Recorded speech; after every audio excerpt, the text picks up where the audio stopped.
உரையின் நோக்கத்துல இருந்து படிச்சிருங்க ஐயா. ஓகேங்க. வாழ்க வையகம், வாழ்க வையகம், வாழ்க வளமுடன். குரு வாழ்க, குருவே துணை.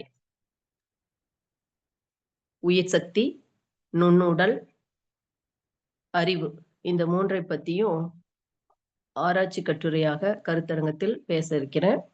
அதுல முதல் தலைப்பாகிய உரையின் நோக்கம்.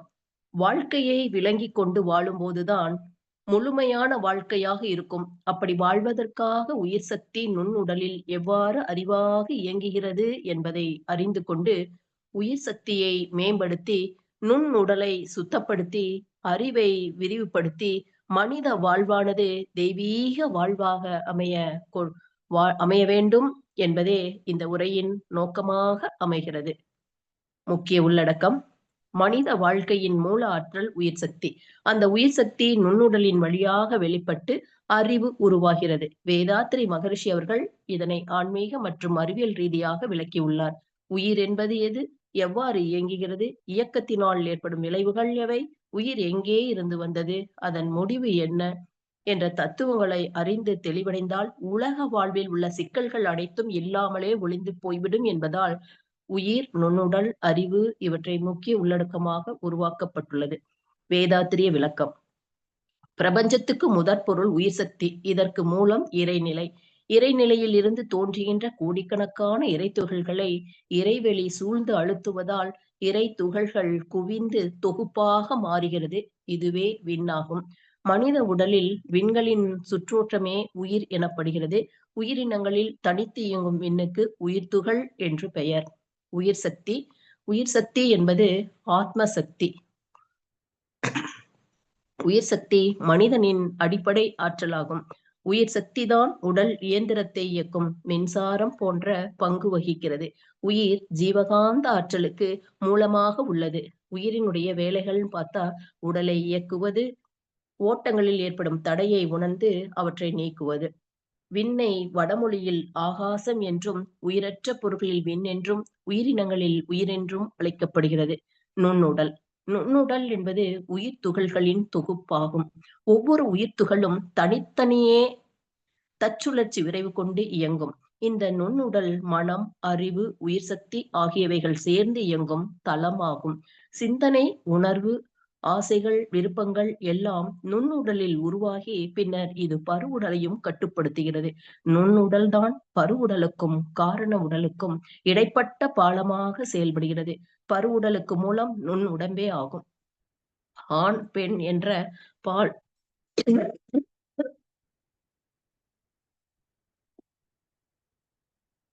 பால் வேறுபாடு நுண் உடம்பில் இல்லை. பருவுடலை போல அழியாது. உடல் உலகம் உள்ளவரை நிலை பெற்றிருக்கும். நுண்ணுடல் என்பது மனம், பிராணன், அறிவு ஆகியவற்றின் மொத்த அமைப்பாகும். பருவுடல் என்பது கருவி. நுண்ணுடல் என்பது இயக்க மையம். அறிவு என்பது அந்த கருவி இயங்க செய்யும் வெளிச்சம். உயிர் சக்தி நுண்ணுடலில் அறிவாக இயங்கும் விதம். அறிவு உயிர் சக்தியே அறிவின் அடிப்படையாகும். உயிர் சக்தி இல்லாமல் அறிவு இயங்க முடியாது. உயிர் சக்தி மனத்தின் வழியாக செயல்படும் பொழுது மூளையின் மூலம் வெளிப்பட்டு அறிவாக செயல்படுகிறது. உதாரணமாக, கண்கள் ஒளியை பெறுகிறது. உயிர் சக்தி அந்த உணர்வை செயலாக்குகிறது. அது அறிவாக வெளிப்பட்டு இது ஒளி என்று தெரிகிறது. எனவே உணர்வும் உயிர் சக்தியும் இணைந்ததே அறிவாகும். மகரிஷியின் கருத்து. உயிர் சக்தி என்பது ஆத்மாவின் வெளிப்பாடாகும். அது மூளையின் மூலம் வெளிப்பட்டு அறிவாக செயல்படுகிறது. உயிர் சக்தி குறைந்தால் மனம் மங்கும், அறிவு தெளிவாக செயல்படாது. உயிர் சக்தி செறிவாக இருக்கும் பொழுது அறிவு கூர்மையாக விழிப்புணர்வுடன் காணப்படும். உயிர் சக்தி என்பது நுண்ணுடலில் பாய்ந்து சேர்ந்து அறிவு என்ற வெளிப்பாடாக இயங்குகிறது. அதாவது உயிர் சக்தி இல்லாமல் அறிவு இயங்க முடியாது. உயிர் சக்தியே அறிவின் அடிப்படை. செல்கள் ஒருங்கிணைந்து நரம்பு மண்டலம் மூலம் சிக்னல் பரிமாற்றம் செல்கின்றன. உயிர் சக்தி செல்களின் ஆற்றல். மூளை மையத்தில் உள்ள நரம்பு அணுக்கள் தகவலை பகிர்ந்து நினைவுகள், சிந்தனை, உணர்வு ஆகியவற்றை உருவாக்குகின்றன. அறிவியல் விளக்கம். உயிர் சக்தி மனித உடலில் செல்களுக்குள் எவ்வாறு இயங்குகிறது என்பதை பற்றி அறிவியல் பல காலமாக ஆராய்ச்சி செய்து வருகிறது. தற்போது உயிர் துடிப்பு,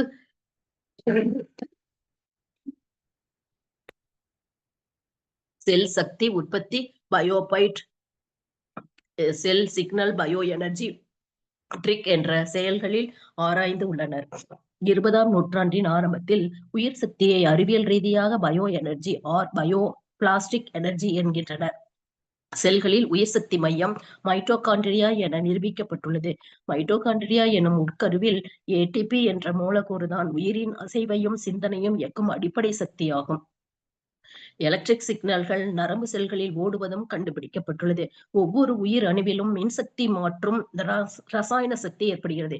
வேதாத்ரி மகரிஷி அவர்களின் பார்வையில் உயிர் சக்தி என்பது பிரபஞ்ச சக்தியின் ஒரு சிறு வெளிப்பாடு. அதுவே நம் உடலில் செயல்படுகிறது. 2000 ஆண்டுகளுக்கு பிறகு bio energetics, quantum biology, bio botanic போன்ற புதிய துறைகள் உருவாகின. செல்களில் டிஎன்ஏ, மைட்டோகாண்ட்ரியா மற்றும் நுண்ணிய மின்காந்த புலன்கள் உயிரின் சக்தி ஓட்டத்திற்கு அடிப்படை என்ற ஆராய்ச்சிகள் வெளிவந்தன. ஆல்பர்ட் ஜெயின்ட் ஜியார்ஜி உயிர் சக்தி மின் எலக்ட்ரான் ஓட்டத்துடன் தொடர்புடையது என்று கூறினார். பயோஃபீல்டு பீலிங் சிகிச்சை முறை, உதாரணமாக ரேஹி, பிராணி ஹீலிங், இவைகள் உயிர் ஆற்றலை சீரமைக்க பயன்படுகின்றன.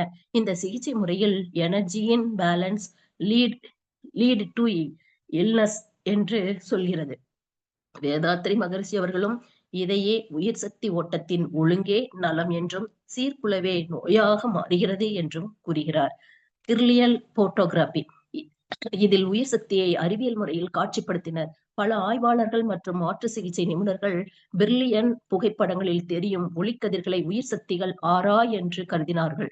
உயிர் சக்தியின் ஆரா என்று கருதினார்கள். பயோஃபீல்டு ஹீலிங், ரேகி, அக்குபஞ்சர் போன்ற மாற்று மருத்துவங்களிலும் கிர்லியன் போட்டோகிராபி துணை புரிகிறது. பயோபோட்டான் உமிழ்வு என்பது உயிரியல் அமைப்புகளில் நடைபெறும் இயற்கை ஒளி வெளிப்பாடாகும்.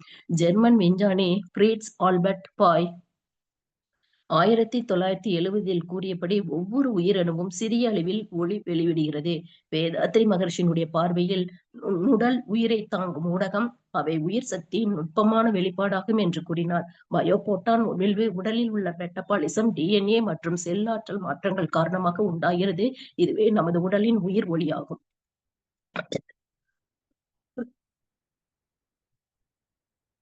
உயிர் சக்தி அதிகமானவர்களின் பயோபோட்டான் உமிழ்வானது வலுவாக இருக்கும். மன அழுத்தம், நோய், கோபம் போன்ற நிலையில் இதன் உமிழ்வு குறைகிறது. வேதாத்ரி மகரிஷி அவர்களின் பார்வையில் உயிர் என்பது ஒளி அதிர்வு ஆற்றல் மூலமாகும். உயிர் துகள்கள் என்பது நமது உடலில் ஒளியாய் வெளிப்படும் உயிர் சக்திகள்.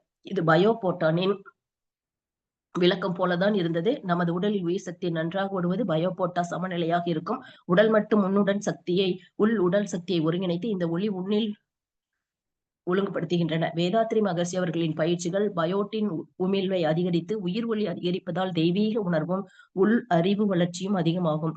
பயோபோட்டான் உயிரினத்தின் உள்ளுணர்வு ஒளியின் அறிவியல் வெளிப்பாடு. மகரிஷி கூறிய உயிர் ஒளி, தியானத்தின் ஒளி ஆகியவை இதனுடன் முழுமையாக இணைகின்றன.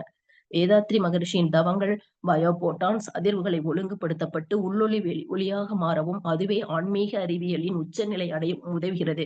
அறிவு பற்றி 100 சயின்ஸ் கூறுவது மூளையில் உள்ள நரம்பியல் இணைப்புகள் மூலம் உருவாக்கும் சிக்கலான செயல்முறை. குவாண்டம் பிசிக்ஸ் பார்வையில் அறிவு என்பது மெய்ஞானத்தின் அடிப்படை அலைவடிவம் ஆகும். வேதாத்ரி மகர்ஷி அவர்களுடைய பார்வையில் அறிவு என்பது உயிர் சக்தியின் வெளிப்பாடு, உயிர் சக்தி என்பது பிரபஞ்ச சக்தியின் வெளிப்பாடு. சுருக்கமாக, உயிர் சக்தி என்பது உயிரை இயக்கும் சக்தி, உயிர் துகள்களின் தொகுப்பு, அறிவு என்று சிந்தனை உணர்வு. இந்த மூன்றும் இணைந்த மனிதனின் உடல், மனம், ஆன்மா ஆகியவற்றை இயங்கும் மைய சக்தியாக அமைப்பாக உள்ளது. மனிதன் தன் உள் உணர்வை வளர்த்தால் இந்த 3 நிலைகளையும் ஒன்றிணைத்து முழுமையான விழிப்புணர்வை அடையலாம். உள்ளுணர்வு விளக்கமாக நாம் இந்த வாழ்க வளமுடன் ஐயா. முடிஞ்சிருச்சுங்களாங்க ஐயா டைம்? உள்ளுணர்வு விளக்கமாக நாம இந்த 3 பத்தி தெரிஞ்சுக்கும் பொழுது நம்மளுடைய மன அமைதியும் நல்லா இருக்கும், ஜீவகாந்த ஆற்றலும் நல்லா இருக்கும், மன ஆற்றலும் நல்லா இருக்கும், உயிர் துகள்களின் எண்ணிக்கையும் அதிகரிக்கும். இதனால நம்ம உடல் ஆரோக்கியத்தோடு மன ஆரோக்கியத்தோடு ஆரோக்கியமான வாழ்க்கை வாழ முடிகிறது அப்படிங்கறதை இந்த உள்ளுணர்வாக பெற முடிகிறது. உயிர் தன் மூலத்தை உணர்வதால் நமக்கு இந்த பிறவியிலேயே தெய்வீக கிடைக்கப்பெற்று பிறவி பெருங்கடலை நீந்துவதற்கும் இது பற்றி விளக்கம் உதவியாக இருக்கிறது. அடுத்தது பாத்தீங்கன்னா சமூகத்திற்கான தாக்கங்கள்.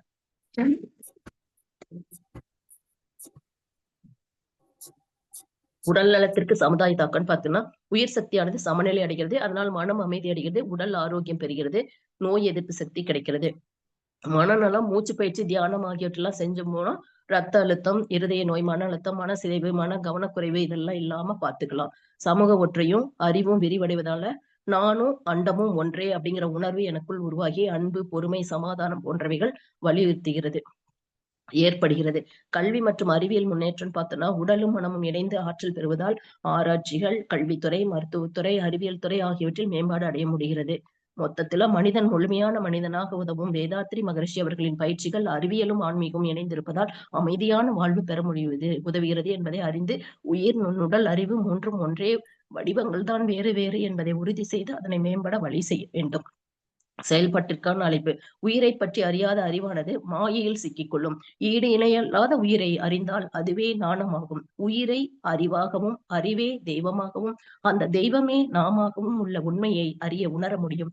உயிரை அறிந்து கொள்வது ஞான வாழ்வு, அறியாமல் வாழ்வது மாயையாகும். மனிதன் உயிரை உணரும் போதுதான் தன்னையும் பிரபஞ்சத்தையும் கடவுளையும் ஒன்றாக உணர முடியும். அடுத்தது பாத்தீங்கன்னா முடிவுரை. இறைநிலையின் நுண்பகுதி இயக்கமே உயிர் என்ற விண்ணாகும். இந்த உயிரின் ஊடே அறிவின் தன்மை கலந்து செயல்விளைவு நியதியாக மலர்கிறது என்ற உண்மைகளை உணர உயிர் பற்றிய அறிவு தேவை. உயிரின் இயக்கத்தால் தான் மனதின் செயல்பாடு சிறக்கும். உயிர் என்பது இயக்கத்தில் உள்ள இறைநிலையாகும். உயிர் என்னும் தத்துவம் தான் மனிதன் அறிந்து தெளிவு பெற வேண்டிய மிக சிறந்த விஷயமாகும். உயிரின் நிலை பற்றிய நாணத்தை மனித குலம் அடையும் போதுதான் ஒத்தும் உதவியும் மனித நேயத்தோடும் ஆன்ம நேயத்தோடும் ஈதல் இசைப்பட வாழ்தல் நிம்மதி இயல்பாக அமையும்.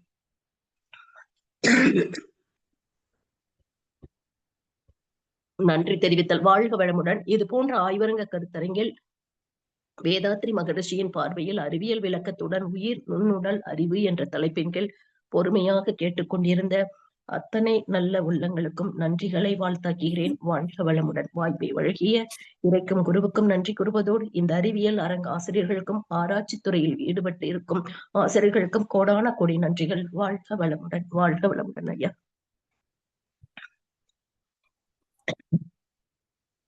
வாழ்க வளமுடன் அம்மா. வாழ்க வளமுடன் ஐயா.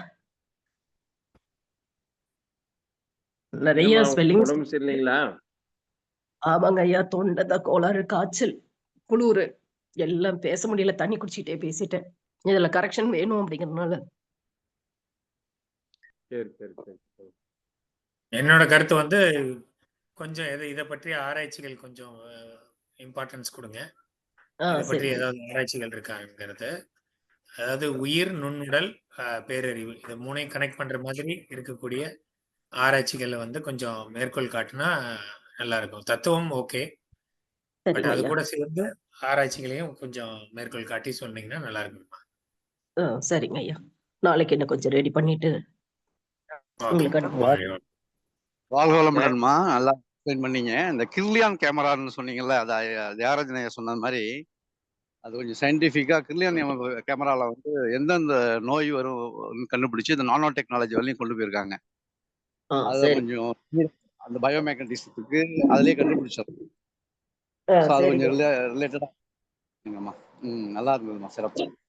நன்றிங்க ஐயா. ஐயா ஐயா ஜெயபால் ஐயா சொல்லுங்க ஐயா, என்னென்ன மாற்றம்? நான் இடையில தான் வந்தேன், நான் முழுசா கேட்கல. ஐயா சொல்றது வச்சுக்கேன். சரி, முழுசா கேட்கல, கடைசியா தான் நான் வந்தேன். ஓகேங்க ஐயா. சரியில்லாத நிலையிலும் கூட இந்த அளவுக்கு நீங்க முயற்சி எடுத்துக்கின்றது நல்லதா இருக்குமா?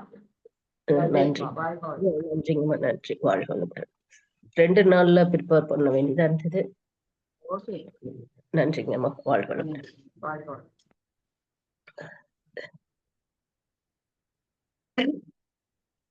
வீட்டு இன்னும் தயார் பண்றீங்களாமா?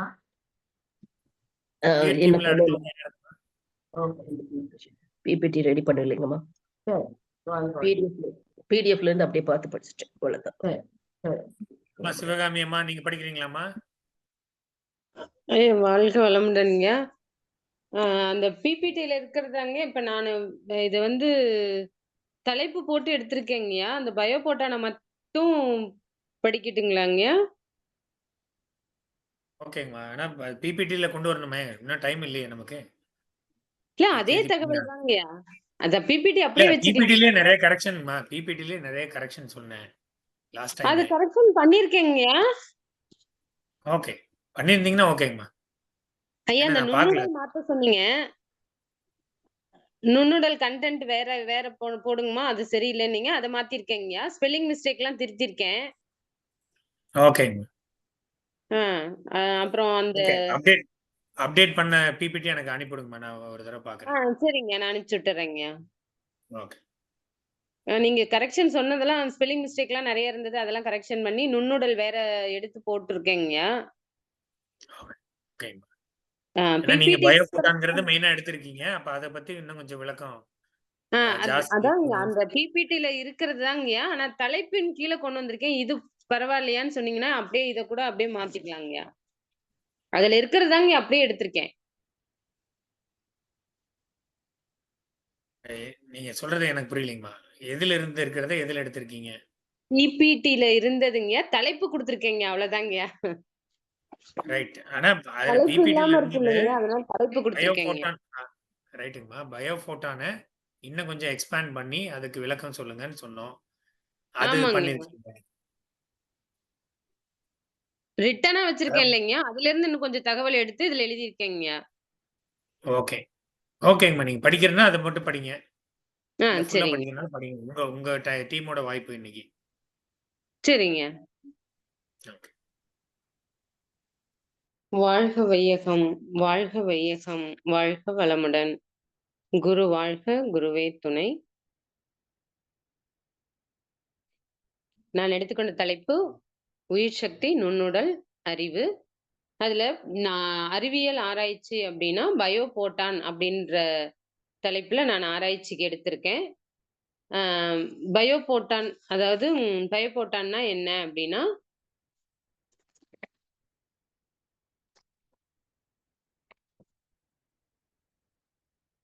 பயோபோட்டான் உருவாக்கம். பயோபோட்டான் ஒளி உமிழ்வுகள் உயிரணுக்களின் வளர்சிதை மாற்ற செயல்பாடுகளால் உருவாகின்றன. உயிரணுக்களுக்குள் நடக்கும் வேதியியல் எதிர்வினைகள் மற்றும் ஆக்சிஜனேற்ற அழுத்தங்கள் இந்த ஒளியை உற்பத்தி செய்கின்றன.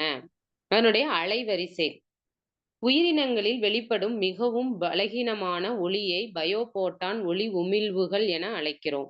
இந்த ஒளியின் அலைவரிசை புற ஊதா அல்ட்ராவைலட் மற்றும் காணக்கூடிய ஒளி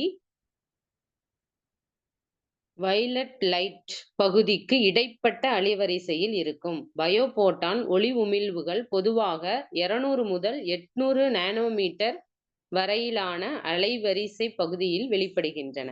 அதனுடைய அம்சங்கள் பயோபோட்டான்கள் என்பது உயிருள்ள செல்களிலிருந்து வெளிப்படும் நுண்ணிய ஒளி உமிழ்வுகளாகும். பயோபோட்டான் உமிழ்வுகள் கண்ணுக்கு தெரியாதவை, ஆனால் அவை உயிரினங்களின் உள் செயல்பாடுகளுடன் தொடர்புடையவையாகும். இவை தாவரங்கள், விலங்குகள் மற்றும் மனிதர்கள் உட்பட்ட அனைத்து உயிரினங்களிலிருந்தும் பயோபோட்டான்கள் வெளியிடுவதாக இருக்கிறது. தகவல்கள் பரிமாற்றம் பயோபோட்டான் ஒவ்வொரு செல்களுக்கிடையே ஒளி ஜமிக்கையின் மூலம் தகவல் பரிமாற்றம் செய்கின்றன.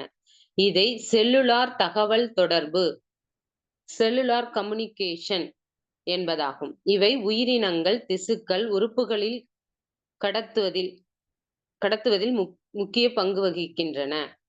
மனித உடல் செயல்பாடுகளில் பயோபோட்டான் உமிழ்வுகள் உடலில் உள்ள குறிப்பிட்ட உறுப்புகளில் மட்டும் நிகழவில்லை. மாறாக உடலில் உள்ள அனைத்து உறுப்புகளிலிருந்தும் செல்களிலிருந்தும் வெளிப்படுகின்றன. உறுப்புகளில் ஒளி உமிழ்வுகள் அதிகமாகவும் குறைவாகவும் இருக்கலாம். உறுப்புகள் ஆரோக்கியமாக இருக்கும்போது சிவப்பு இன்ஃப்ராரெட் அலைவரிசையிலும், நோய்வாய்ப்படும் போது புற ஊதா மற்றும் நீல அலைவரிசைகளை நோக்கி உமிழ்வுகள் மாறுவதாக கண்டறியப்பட்டுள்ளது. மனித உறுப்புகளின் செயல்பாடு பயோபோட்டான் ஒளி உமிழ்வுகள் அதிகம் நிகழும் உறுப்புகள் மற்றும் காரணத்தை பார்ப்போம். உடலில் பல்வேறு உயிரினங்களில் செயல்முறைகள் மற்றும் வளர்சிதை மாற்ற செயல்பாடுகளை ஒருங்கிணைத்து ஒழுங்குபடுத்துவதில் பயோபோட்டான் முக்கிய பங்கு வகிக்கின்றன. உடல் உறுப்புகளில் கல்லீரல். மனித உடலில் கல்லீரல் வளர்சிதை மாற்றத்தின் முக்கிய மையமாக செயல்படுகிறது. இங்கு அதிக அளவு உயிர் வாயு வினைகள் நடப்பதால் உமிழ்வுகள் அதிகமாக இருக்கும். மூளை. மூளையின் நரம்பு செல்களுக்கு அதிக ஆற்றல் தேவைப்படுவதால் உமிழ்வுகள் அதிகமாக இருக்கும். சிறுநீரகம். சிறுநீரகம் வளர்சிதை மாற்ற செயல்பாடுகளில் முக்கிய பங்கு வகிக்கின்றன. இதயம். இதயம் தசைகள் தொடர்ந்து சுருங்கி விரிந்து இயங்குவதால் அதிக ஆற்றல் தேவைப்படுகிறது. பயோபோட்டான் உயிரினங்களின் உடல் மற்றும் மன ஆரோக்கியத்துடன் தொடர்புடையதாக இருக்கிறது. நோய்வாய்ப்பட்ட செல்கள் ஆரோக்கியமான செல்களை விட வித்தியாசமான பயோபோட்டான் உமிழ்வுகளை வெளிப்படுத்துகின்றன. ஆராய்ச்சி. 1970களில் ஜெர்மன் விஞ்ஞானி பிரிட்ஸ் ஆல்பர்ட் பாப் என்பவர் பயோபோட்டான்கள் பற்றிய ஆய்வுகளை தீவிரப்படுத்தினார். பயோபோட்டான் என்ற வார்த்தையை முதலில் பயன்படுத்தியவரும் இவரே. பாப்பின் ஆராய்ச்சிகள் உயிருள்ள செல்கள் ஒளியை சேமித்து வெளியிடுகின்றன என்பதையும் இந்த ஒளி செல்களுக்கிடையே தகவல் பரிமாறிக்கொள்வதை சுட்டிக்காட்டினார். இந்த அல்ட்ராவிக் ஒளி உமிழ்வுகளை அளவிடும் வழிமுறைகளையும் உருவாக்கினார். நவீன ஆராய்ச்சி. மனித உடலில் நோய்களை ஆரம்ப கட்டத்திலேயே கண்டறிய ஆராய்ச்சி நடந்து வருகிறது. உயிரினங்களின் உள் செயல்பாடுகள் மற்றும் ஆரோக்கியம் பற்றிய மதிப்புமிக்க தகவல்களை கொண்டிருக்கிறது. இந்த துறையில் தொடர்ந்து நடைபெறும் அறிவியல் கண்டுபிடிப்புகள் மருத்துவ மற்றும் பிற துறைகளின் புதிய வாய்ப்பை அமையும் என்று எதிர்பார்க்கப்படுகிறது. இதில் உள்ள சவால்கள். பயோபோட்டான் ஆராய்ச்சி ஒரு வளர்ந்து வரும் துறையாகும். இந்த உமிழ்வுகளின் இயல்பு, தோற்றம் மற்றும் உயிரியல் செயல்பாடு குறித்து பல கேள்விகள் உள்ளன. துல்லியமான அளவீட்டு கருவிகள் மற்றும் தரப்படுத்தப்பட்ட நெறிமுறைகள் இந்த துறையில் மேலும் முன்னேற்றத்திற்கு அவசியமாகும். 2025ஆம் ஆண்டின் கண்டுபிடிப்புகள்.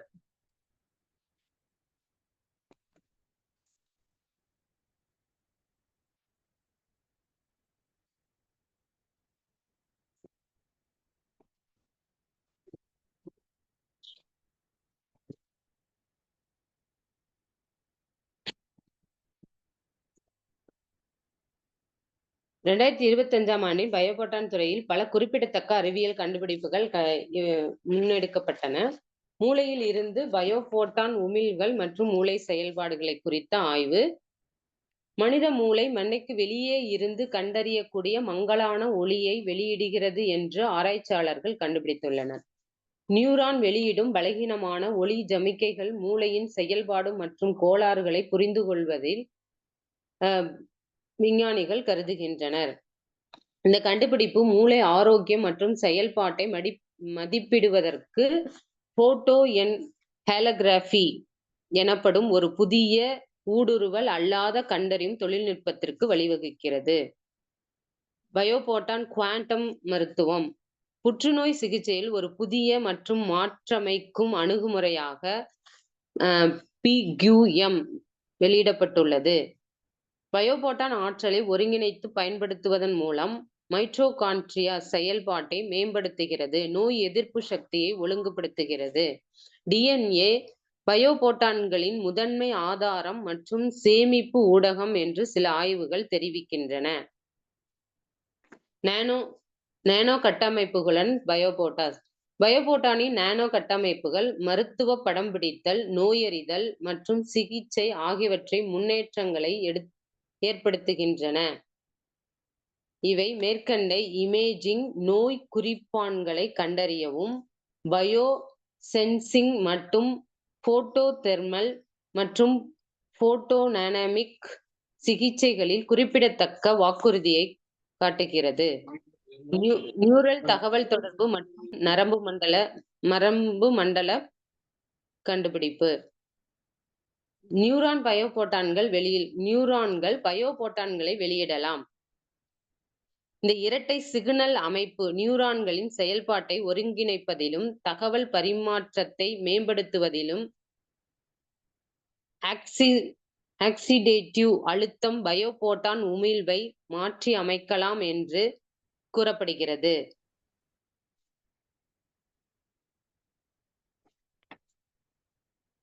வாழ்க வளமுடன்யா.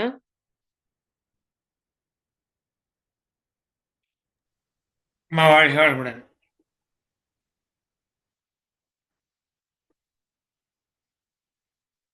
கேக்குதுங்களா? முடிஞ்சுங்களாம்மா? உங்க மைக் ஆஃப் ஆயிருக்கு. வாழ்க வளமுடன்ங்க. ஸ்லைட்ல இல்ல இருக்கிறதாங்க அப்படியே இத தலைப்பு போட்டு எடுத்திருக்கேங்க. இது பரவாயில்லையாங்க இப்படி சொல்றது? இல்லைங்கம்மா, நீங்க அதாவது முதல்ல வந்து அது பிபிடில எல்லாத்தையும் நீங்க என்ன அங்க போய் பேச போறீங்களோ அது எல்லாத்தையும் முதல்ல பிபிடில போட்டு அதை அனுப்புனீங்கன்னா தான் நம்ம ரிவ்யூ பண்ணி பாக்குறதுக்கு. இப்ப சரிங்க. பேசுனதை பத்தி கருத்துக்கள் வந்து சொல்லுவாங்க பேராசிரியர். சரிங்க. சரிங்க. யாராவது கருத்து இருக்கிறவங்க கருத்து சொல்லலாம். அம்மா தகவல் எடுத்திருக்கீங்கம்மா. சரிங்க. இப்ப நம்ம லைஃப் ஃபோர்ஸ் பார்ட்டிகளோட அதை நீங்க கோரிலேட் பண்ணணும். ஒவ்வொன்றும் அதுக்கு சரிங்க. உங்களுக்கு தகவல் இருக்கு, உங்ககிட்ட இருக்கு. இப்ப நம்ம வந்து சரி. இந்த பயோ சைக்கிள் சொல்றாங்க இல்லையா, ஆமாங்க. ஒவ்வொன்றும் ஒரு இடத்துல செயல்படுற மாதிரி இருக்குதுன்னா அது இந்த இடத்துல உயிர் செயல்படுறது தான் அவங்க அப்படி பார்த்திருக்காங்க. சரிங்க. உயிர் இப்ப டிஎன்ஏ வரைக்குமே அவங்க கொடுக்குறாங்க இல்லையா, உயிரின் ஆமாங்க. செயல்பாடு உள்ளுக்குள்ள 5 பௌதிக பிரிவுகள்ல தத்துவம் பேசுது. ஒரு பிரிவு சொல்லல, இந்த பயோபோட்டான் என்பது உயிரின்னு வைக்குது அப்படின்னு இந்த கோரிலேட் பண்றதை கொஞ்சம் எடுத்துக்கிட்டீங்கன்னா நல்லா இருக்கும். அப்புறம் சரிங்க. அது கொஞ்சம் நிறைய படிச்சீங்கன்னா அது கொஞ்சம் தடுமாட்டம்லாம் வரும். இப்ப நீங்க நிறுத்தி நிறுத்தி படிக்கிற மாதிரி இருக்கு. உள் வாங்கிக்கங்க. அது என்ன செய்தி சரிங்க. இருக்கு, அது உள் வாங்கிக்கிட்டீங்கன்னா ஈஸியா ஆயிக்கும். சரிங்க. சரிங்க. அந்த போட்டோ என்செஃபலோகிராஃபி அது. ஓகே, ஓகேங்க. இன்னும் ஒரே நிமிஷங்க. அது ஏதாவது ஸ்பெல்லிங் மிஸ்டேக்கா இருந்தா திருத்திக்கிறேங்க. போட்டோ என் கேலோகிராஃபின்னு தாங்க எழுதியிருக்கேன். கேலோகிராஃபியா? ஆமாங்க. இல்லைங்கம்மா, அது செஃபலோ. செஃபலோங்களா? ஆமா. ஓகே போட்டிருக்கேன். சே போட்டுக்கணும். ஓகேங்க. ஆமா. நான் தமிழ் ஸ்பெல்லிங் பண்ணவோடு அது மாத்திட்டீங்களாட்டிருக்கு. அதான், அதான், அதான். போட்டோகிராஃபி. ஓகேங்க, ஓகேங்க. அதபடி தகவல் எடுத்திருக்கீங்க. அதை நீங்க கோரிலேட் பண்ணும்பொழுது எதோட கோரிலேட் பண்றீங்கன்னு பாத்துக்கங்க. உயிர் ஏன்னா சக்தியோட. வரல, உயிரோட தான் எல்லாம் கம்பைன் ஆகி வருது. அதை நீங்க மறுபடியும் கொடுக்கணும். நம்ம உயிர் உடல்ல என்ன சரி. வேலை செய்யுதுன்னு தத்துவம் சொல்லுது இல்லையா, ஆமாங்க. அது இனப்பெருக்கத்துக்கு உதவுது. தகவல் உயிர்ல பதிவு பண்ணுது. அப்ப டிஎன்ஏவுக்குள்ள பதிவு பண்றதுக்கு உதவுதுங்கிற தகவல் அதுக்குள்ள இருக்கு. சரிங்க. உயிருக்குள்ள இது பதிவாகுது. கருமையம் என்கிற தொகுப்புக்குள்ள பதிவாகிறதுக்கு இது ரிலேட் ஆகுது. ஆனா விஞ்ஞானம் வந்து உயிரை இந்த அளவுக்கு இப்படி பார்த்திருக்கு அப்படின்னு கோரிலேட் பண்ணிக்க. சரிங்க. வாழ்க. பதிவு செய்கிறது. தகவல் வச்சிருக்கீங்க நீங்க.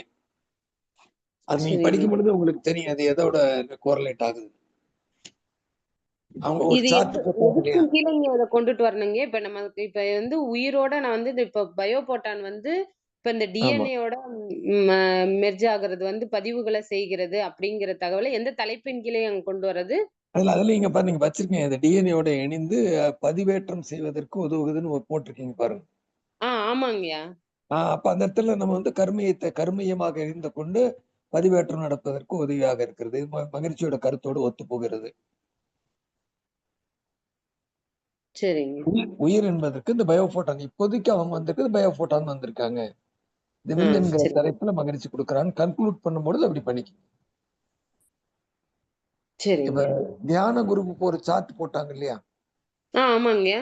அந்த மாதிரி ஒரு சார்ட்ல ஒண்ணு இப்ப கல்லீரல்ல, மண்ணீரல்ல இது எல்லாமே இயக்கிறதுனால இது உயிரின் வேலைதான் அது செய்யுது. இது உயிர்னு பேசிட்டு இருக்கோம். லைஃப் ஃபோர்ஸ் பார்ட்டிகல்னு பயோபோட்டான் வரைக்கும் விஞ்ஞானம் வந்திருக்கு. இது கிட்டத்தட்ட நியரஸ்ட் வந்து உயிருக்கு சமமா இருக்கு அப்படின்னு எங்கெல்லாம் கோரிலேட் பண்ண முடியுமோ அந்த பாயிண்ட் அப்படியே கோரிலேட் பண்ணி ஒரு ஸ்லைட் போட்டு வச்சு. சரிங்க. வாழ்க. வாழ்க வளமுடன். தலைப்பு முக்கியம் இல்லைங்கம்மா. தலைப்பு நீங்க அந்த டெக்னிக்கல் வேர்டே சொல்லுங்க, ஒன்றும் தப்பு இல்ல. சொல்லும் போது அங்க பேசும்போது அதை இதை கனெக்ட் பண்ணி சொல்லிருங்க ஐயா சொன்ன மாதிரி. அதே மாதிரி ஆங்கிலத்துல வர்றது எல்லாமே வந்து தமிழ்ல எழுதி வச்சுக்கங்க. அப்ப வந்து அந்த அந்த இடத்துல ஸ்ட்ரக் ஆகாம ஃபாஸ்டா படிக்கிற மாதிரி. பிபிடி போடுங்கம்மா. ஏன்னா இனிமேல் பேசுறவங்க எல்லாரும் பிபிடி போட்டீங்கன்னா தான் அதுல என்ன கண்டென்ட் இருக்கு அது எல்லாம் யூனிஃபார்மா கரெக்டா வருதா, ஃபார்மேட் ஏதாவது பண்ணணுமா அப்படிங்கறத பார்த்து எல்லாத்துக்கும் கரெக்ட் பண்ணி கொடுக்க முடியும். ஐயா நாளைக்கு எனக்கு 12:30 மணிக்கு நாளைக்கு ஜாயின் பண்றவங்க எல்லாரும் ஏற்கனவே பிபிடி வச்சிருக்கிறவங்க ஜாயின் பண்ணுங்க. அதுல வந்து ஸ்பெல்லிங் மிஸ்டேக்கு, அதுல ஃபார்மேட்டிங் சேஞ்சஸ் இதெல்லாம் வந்து பண்ணலாம் நாளைக்கு. யார் பிபிடி இந்த வச்சிருக்கீங்களோ, பிபிடியே வாழ்த்து பண்ணாதவங்க வந்தீங்கன்னா ஒண்ணும் பண்ண முடியாது. ஐயா தலைப்பு வந்து சொல்லுங்கம்மா. உயிர் சத்து நுண்ணுடல் அறிவுன்னு சொல்றாங்கய்யா. வாழ்த்துக்கள் அறிமுகங்கிற தலைப்பு கீழே என்னங்கய்யா சொல்லணும்? இல்ல வாழ்த்துக்கள் அது தேவையில்லைம்மா. நீங்க முதல்ல வந்து ஸ்டார்ட் பண்றது வந்து முன்னுரை ஸ்டார்ட் பண்றீங்க. அதுக்கு எழுதிக்கங்க. தென் முடிவுரையில கன்க்ளூஷன்ல என்ன சொல்ல இந்த ஆராய்ச்சி மூலமா என்ன சொல்ல வர்றீங்க. ஸோ முன்னுரை, அப்புறம் பொருளடக்கம், அதுக்கப்புறம் வேதாத்திரி தத்துவம், விஞ்ஞான விளக்கம், விஞ்ஞான ஆராய்ச்சிகள், சமுதாய சயின்ஸுக்கும் சமுதாயத்துக்கும் என்ன தாக்கம். நீங்க நம்ம டெம்ப்ளேட்ல போட்டிருக்கோம் இல்லைங்க, அதப்படி எழுதியிருக்கேன். அதுக்கு பதிலா இப்படி சொன்னாவே போதும் இல்லைங்க. நான் நம்ம ஸ்லைட்ல போட்டிருக்கேன் இல்லையா, அதுபடி சொன்னாவே போதும் இல்லைங்க. அம்மா நான் அதே டாக்குமெண்ட் தாங்கம்மா, அதே சீக்வன்ஸ் தாங்கம்மா நானும் சொல்றேன். டாக்குமெண்ட்ல போட்ட சீக்வன்ஸ் தான் நான் சொல்றேன். நம்ம டாக்குமெண்ட்ல இந்த சரிங்க. சீக்வன்ஸ்ல தான் போட்டிருக்கோம். ஓகேங்க. நீங்க இடையில வந்து சயின்ஸ பத்தி பேசும்போது இன்னும் 2, 3 டாபிக் போட்டாலும் ஒண்ணும் தப்பு கிடையாது. சரி, பயோஃபோட்டான்னு ஒரு சரி. டாபிக் வச்சிருந்தீங்கன்னா தப்பு இல்ல. அது பிரச்சனை கிடையாது. சரிங்க. ஏன்னா அது விஞ்ஞான சரிங்க. விளக்கத்துக்குள்ள அது வந்துருது. நான் மெயின் ஹெட்டிங் சொல்றேன். இதுதான். அந்த விஞ்ஞான விளக்கம் குடுத்துட்டு, விஞ்ஞான ஆராய்ச்சிகள பத்தி சொல்லிட்டு, அதுக்கப்புறம் வந்து சமுதாயத்துக்கும், விஞ்ஞானத்துக்கும் என்ன தாக்கம்? அதுக்கப்புறம் இது என்ன ஆக்ஷன் பிளான்? இத சரி இத தெரிஞ்சுட்டு நம்ம என்ன பண்ண போறோம்? அறிவியலுக்கு ஒரு நம்ம சொல்றோம். இது மாரி இந்த இந்த டைரக்ஷன்ல இவங்க ஆராய்ச்சி பண்ணா இன்னும் பெட்டரா கிடைக்கும். அப்படிங்கிற மாரி சொல்றோம். இத மத்தவங்க எப்படி ஏன் தெரிஞ்சுக்கணும் இத? அப்படிங்கிறத சொல்றோம். அதுக்கப்புறம் ஃபைனலா கன்க்ளூஷன். கன்க்ளூஷன்ங்கிறது முடிவுரையில நீங்க பொதுவான ஒரு முடிவுரை சொல்லி வேதாத்திரியத்தோட கனெக்ட் பண்ணி சொல்லி முடிச்சிடுறீங்க. அவ்வளவுதான். இதுதான் ஃபார்மேட்.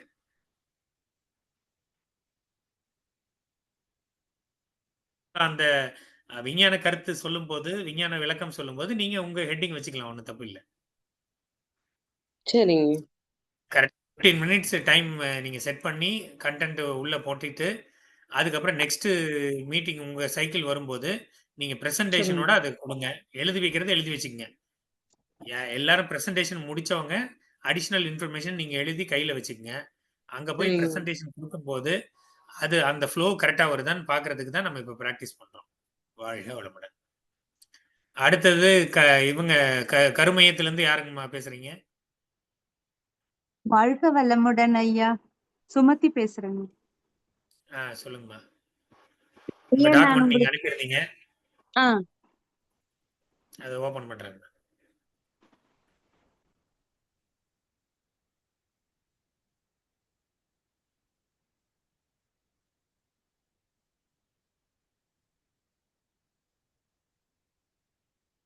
நாளைக்கு சிவகாமி அம்மா உங்களுக்கு டைம் இருந்தா நாளைக்கு வாங்க.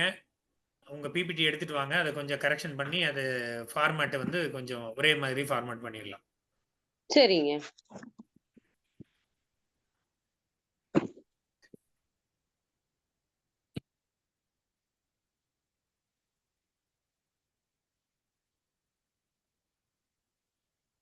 உங்க பிரசன்டேஷன் தெரியுதுங்களாம்மா?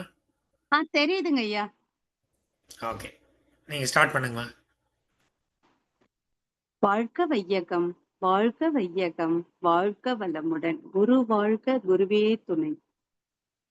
கருமையம் மற்றும் அறிவு இத பத்தி தான் இன்னைக்கு நான் பிரசன்டேஷன் பண்ண போறேன். ஆம், முன்னாடியே நான் இத படிச்சேங்க ஐயா. ஆனா இப்பதான் பிபிடியா மாத்திருக்கேன். 1, 2 பாயிண்ட்ஸ் ஆட் பண்ணிருக்கேன். இன்னும் கொஞ்சம் இதுல நான் கரெக்ஷன்ஸ் எல்லாம் சேஞ்ச் பண்ணிக்கிறேங்க ஐயா. நீங்க சொன்னீங்கன்னா. ஸ்டார்ட் பண்ணிடலாங்க ஐயா. அடுத்த பேஜ்.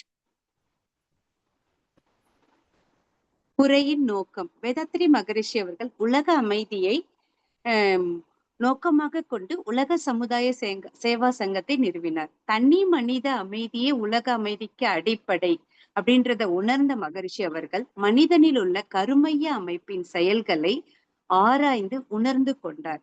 ஏன் இன்பம் துன்பம் என் வாழ்க்கையில் நிகழ்கிறது என்பது புரியும் என்று நன்மை தரும் வகையில் எண்ணத்தில் விழிப்பு நிலை அவர்களுக்கு வந்துவிடும் அப்படின்னு கருதினாரு. எனவே கருமையத்தில் அறிவு பற்றி அனைவருமே தெரிஞ்சிருக்கணும் அப்படின்றத சொன்னாருங்க ஐயா. அடுத்த அந்த பேஜ். இது நீங்க இதுல அங்க உரையாற்ற மாதிரியே பேசுங்கம்மா. அப்பதான் பிராக்டிஸ் ஆகும்.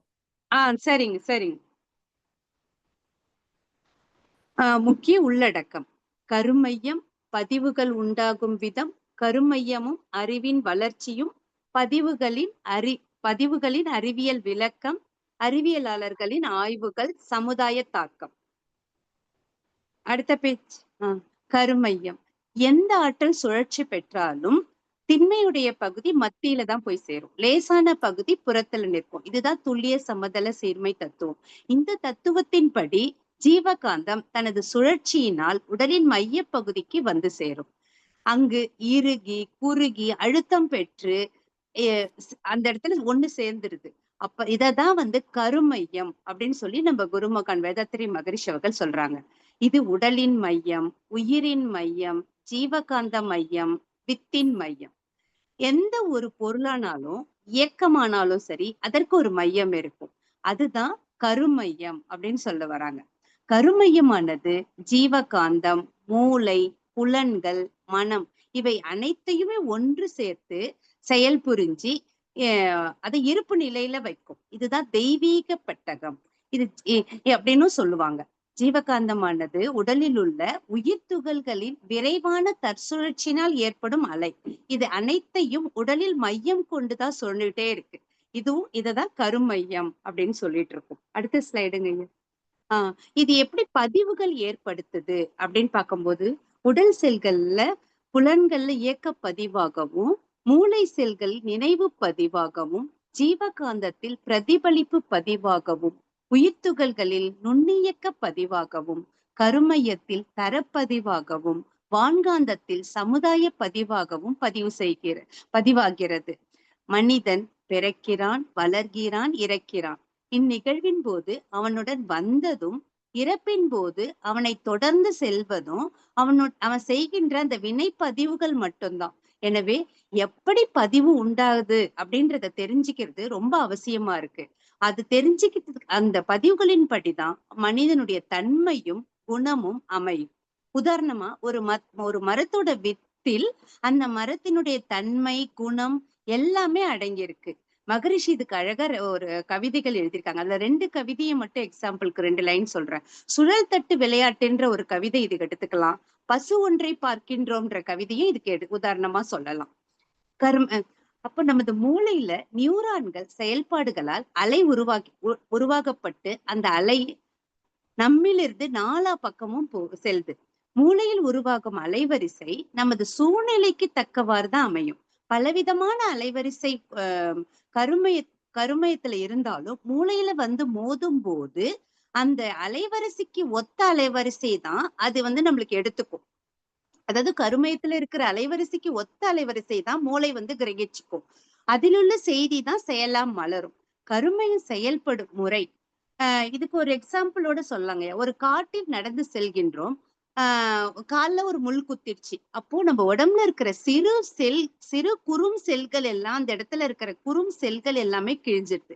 இது பருவுடல் பதிவு அப்படின்னு சொல்லலாம். அப்புறம் ஜீவகாந்தத்துல அந்த இடத்துல ஜீவகாந்த களத்துல குறுக்கு ஏற்படுது. அது ஜீவகாந்த களத்துல ஏற்படுற சின்ன மாற்றம். அது ஒரு செய்தியா காந்த அலை வடிவுல நரம்பு மண்டலம் மூலம் மூளைக்கு சென்று அழுத்த புள்ளியா அது பதிவாயிடுது. இது மூளை பதிவுன்னு சொல்லலாம். பின் அந்த செய்தி காந்த அலை வடிவில் எண்ணமா ஜீவகாந்த களத்துல பரவுது. இது மனதில் பதிவாதல் அப்படின்னு சொல்லலாம். Next slide போயிடலாங்கய்யா.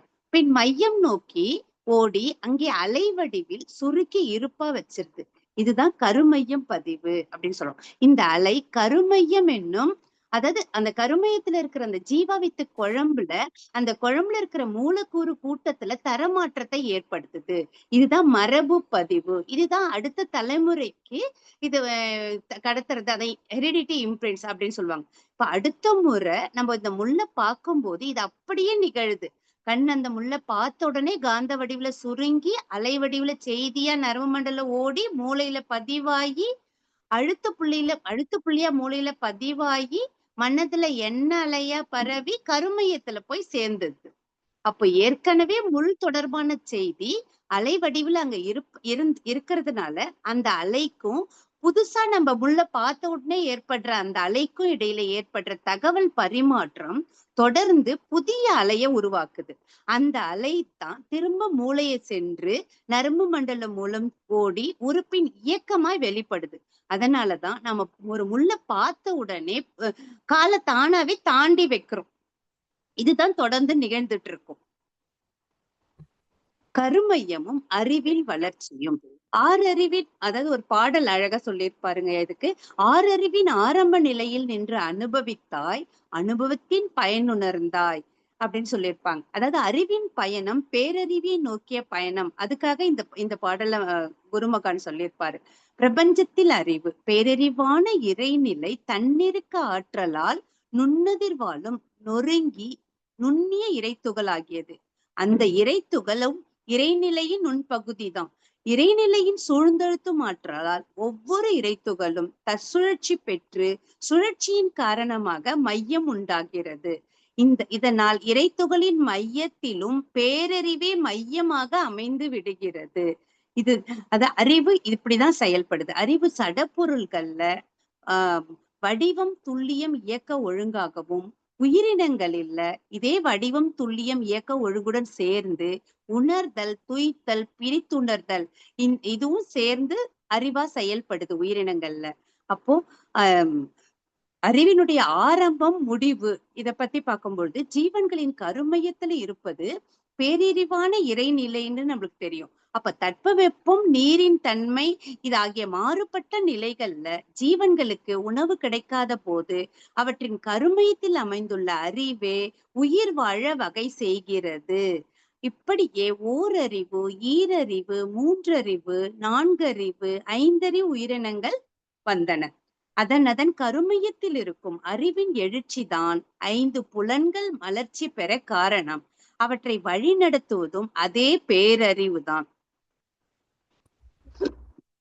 இதுக்கு அறிவியல் விளக்கம் கொஞ்சம் எடுத்திருக்காங்க ஐயா. அதாவது ஜெனட்டிக் இம்ப்ரிண்ட்ஸ் அப்படின்னு பார்க்கும்போது ஒரு தாய் தந்தையின் செயல் மற்றும் பதிவுகள் அனைத்தும் அவர்களது குழந்தைகளுக்கு கருமையத்துல இருப்பாய் இருக்கும்னு நம்மளுக்கு தெரியும். நம்ம குருமகன் அதை தான் சொல்லியிருக்காரு. ஆனா நம்மளுக்கு சயின்ஸ்ல கொஞ்சம் என்னன்னு பார்த்தா அதை ஜெனட்டிக் பார்கோடிங் அப்படின்னு சொல்லுவாங்க. DNA barcoding. இப்போ கடையில போய் ஒரு பொருள் வாங்குறோம்னா அந்த பொருளுக்கு ஒரு பார்கோடு கொடுப்பாங்க. என்னன்னா அந்த பொருளுடைய தரம், அந்த பொருளோட விலை, அந்த பார்கோடை வச்சு அவங்க டிசைட் பண்ணுவாங்க. அதே மாதிரி உயிரினங்களுக்கும் டிஎன்ஏ பார்கோடிங் அப்படின்னு சொல்லி கொடுக்குறாங்க. அது என்னன்னா அதனுடைய உயிரினங்களுக்கு மரபணு அடையாள குறிப்போல அது செயல்படுது. அதாவது ஒரு சிறிய தனித்துவமான மரபணு பகுதி எழுத்து அதை அடையாளமாக பயன்படுத்தும் ஒரு அறிவியல் முறைதான் இந்த டிஎன்ஏ பார்கோடிங் என்றது. ஒவ்வொரு உயிரினத்திலும் இந்த டிஎன்ஏ ஒரு சிறு பகுதியாக தனித்துவமாக இருக்கு. அதன் அடிப்படையில தான் உயிரினம் அடையாளம் காணும் முறை டிஎன்ஏ பிங்கர் பிரிண்ட் அப்படின்னு சொல்லுவாங்க. இதன் அடிப்படையில தான் குழந்தை தொலைஞ்சு பல வருஷம் ஆனாலும் குழந்தை திரும்ப கிடைச்ச உடனே அவர்கள் குழந்தைதான் அப்படின்னு கண்டுபிடிக்கிறதுக்கு இந்த டிஎன்ஏ டெஸ்ட் உதவியா இருக்கு. ஆகவே கருமைய பதிவுகள் டிஎன்ஏ மூலம் அவர்களது குழந்தைகளுக்கு கடத்தப்படுகிறது. இதுதாங்க ஐயா உண்மை அப்படின்னு சொல்லி சயின்ஸ் சொல்லுது. அப்ப இதுக்கு மகரிஷி ஒரு கவிதை ஐயா இது ஸ்கிரீன் மாறிடுச்சு. இது அறிவியல் அறிவின் வளர்ச்சிக்குதான் இந்த கவிதை. அதாவது உலகங்களின் ஈர்ப்பு உள்மையம் கொண்டும் உயிர் வகையில் காந்த மையம் கொண்டும்னு ஒரு கவிதை எழுதியிருக்காரு. அதுக்கு உதாரணம் அறிவின் வளர்ச்சிக்கு உதாரணமும் சொல்லியிருக்காங்க. தூக்கணாங்குருவி கூடு கட்டுற விதம், விலங்கினங்கள் குட்டி போடுறது, குட்டி போட்டவுடன் தானே போய் பால் குடிக்கிறது, வாழ்கின்ற சூழ்நிலைக்கேற்ப பறவைகள் கூடு கட்டுறது, இது எல்லாமே அந்த கருமையத்துல இருக்கிற அறிவின் எழுச்சியாலதான் இது எல்லாமே நடக்குது அப்படின்னு சொல்லி நம்ம குருமகான் சொல்றாரு. அப்புறம் கருமையத்துல கர்மாக்களை பத்தி நம்மளுக்கு கொஞ்சம் பார்ப்போம். அதாவது கருமையத்துல இவைகள், அதாவது சஞ்சித கர்மா, பிராரப்த கர்மா, ஆகாமிய கர்மா, 3 விதமான கர்மாக்கள் இருக்கிறதா சொல்றாங்க. சஞ்சித கர்மான்றது நம்மளுடைய கருத்தொடரா வந்த வினைப்பதிவு. பிராரப்த கர்மான்றது உருவெடுத்த பின் ஆற்றும் செயல்கள். ஆகாமிய கர்மாவிருந்து 2க்கும் ஏற்ப செயலாற்றுவது. இதுதான்.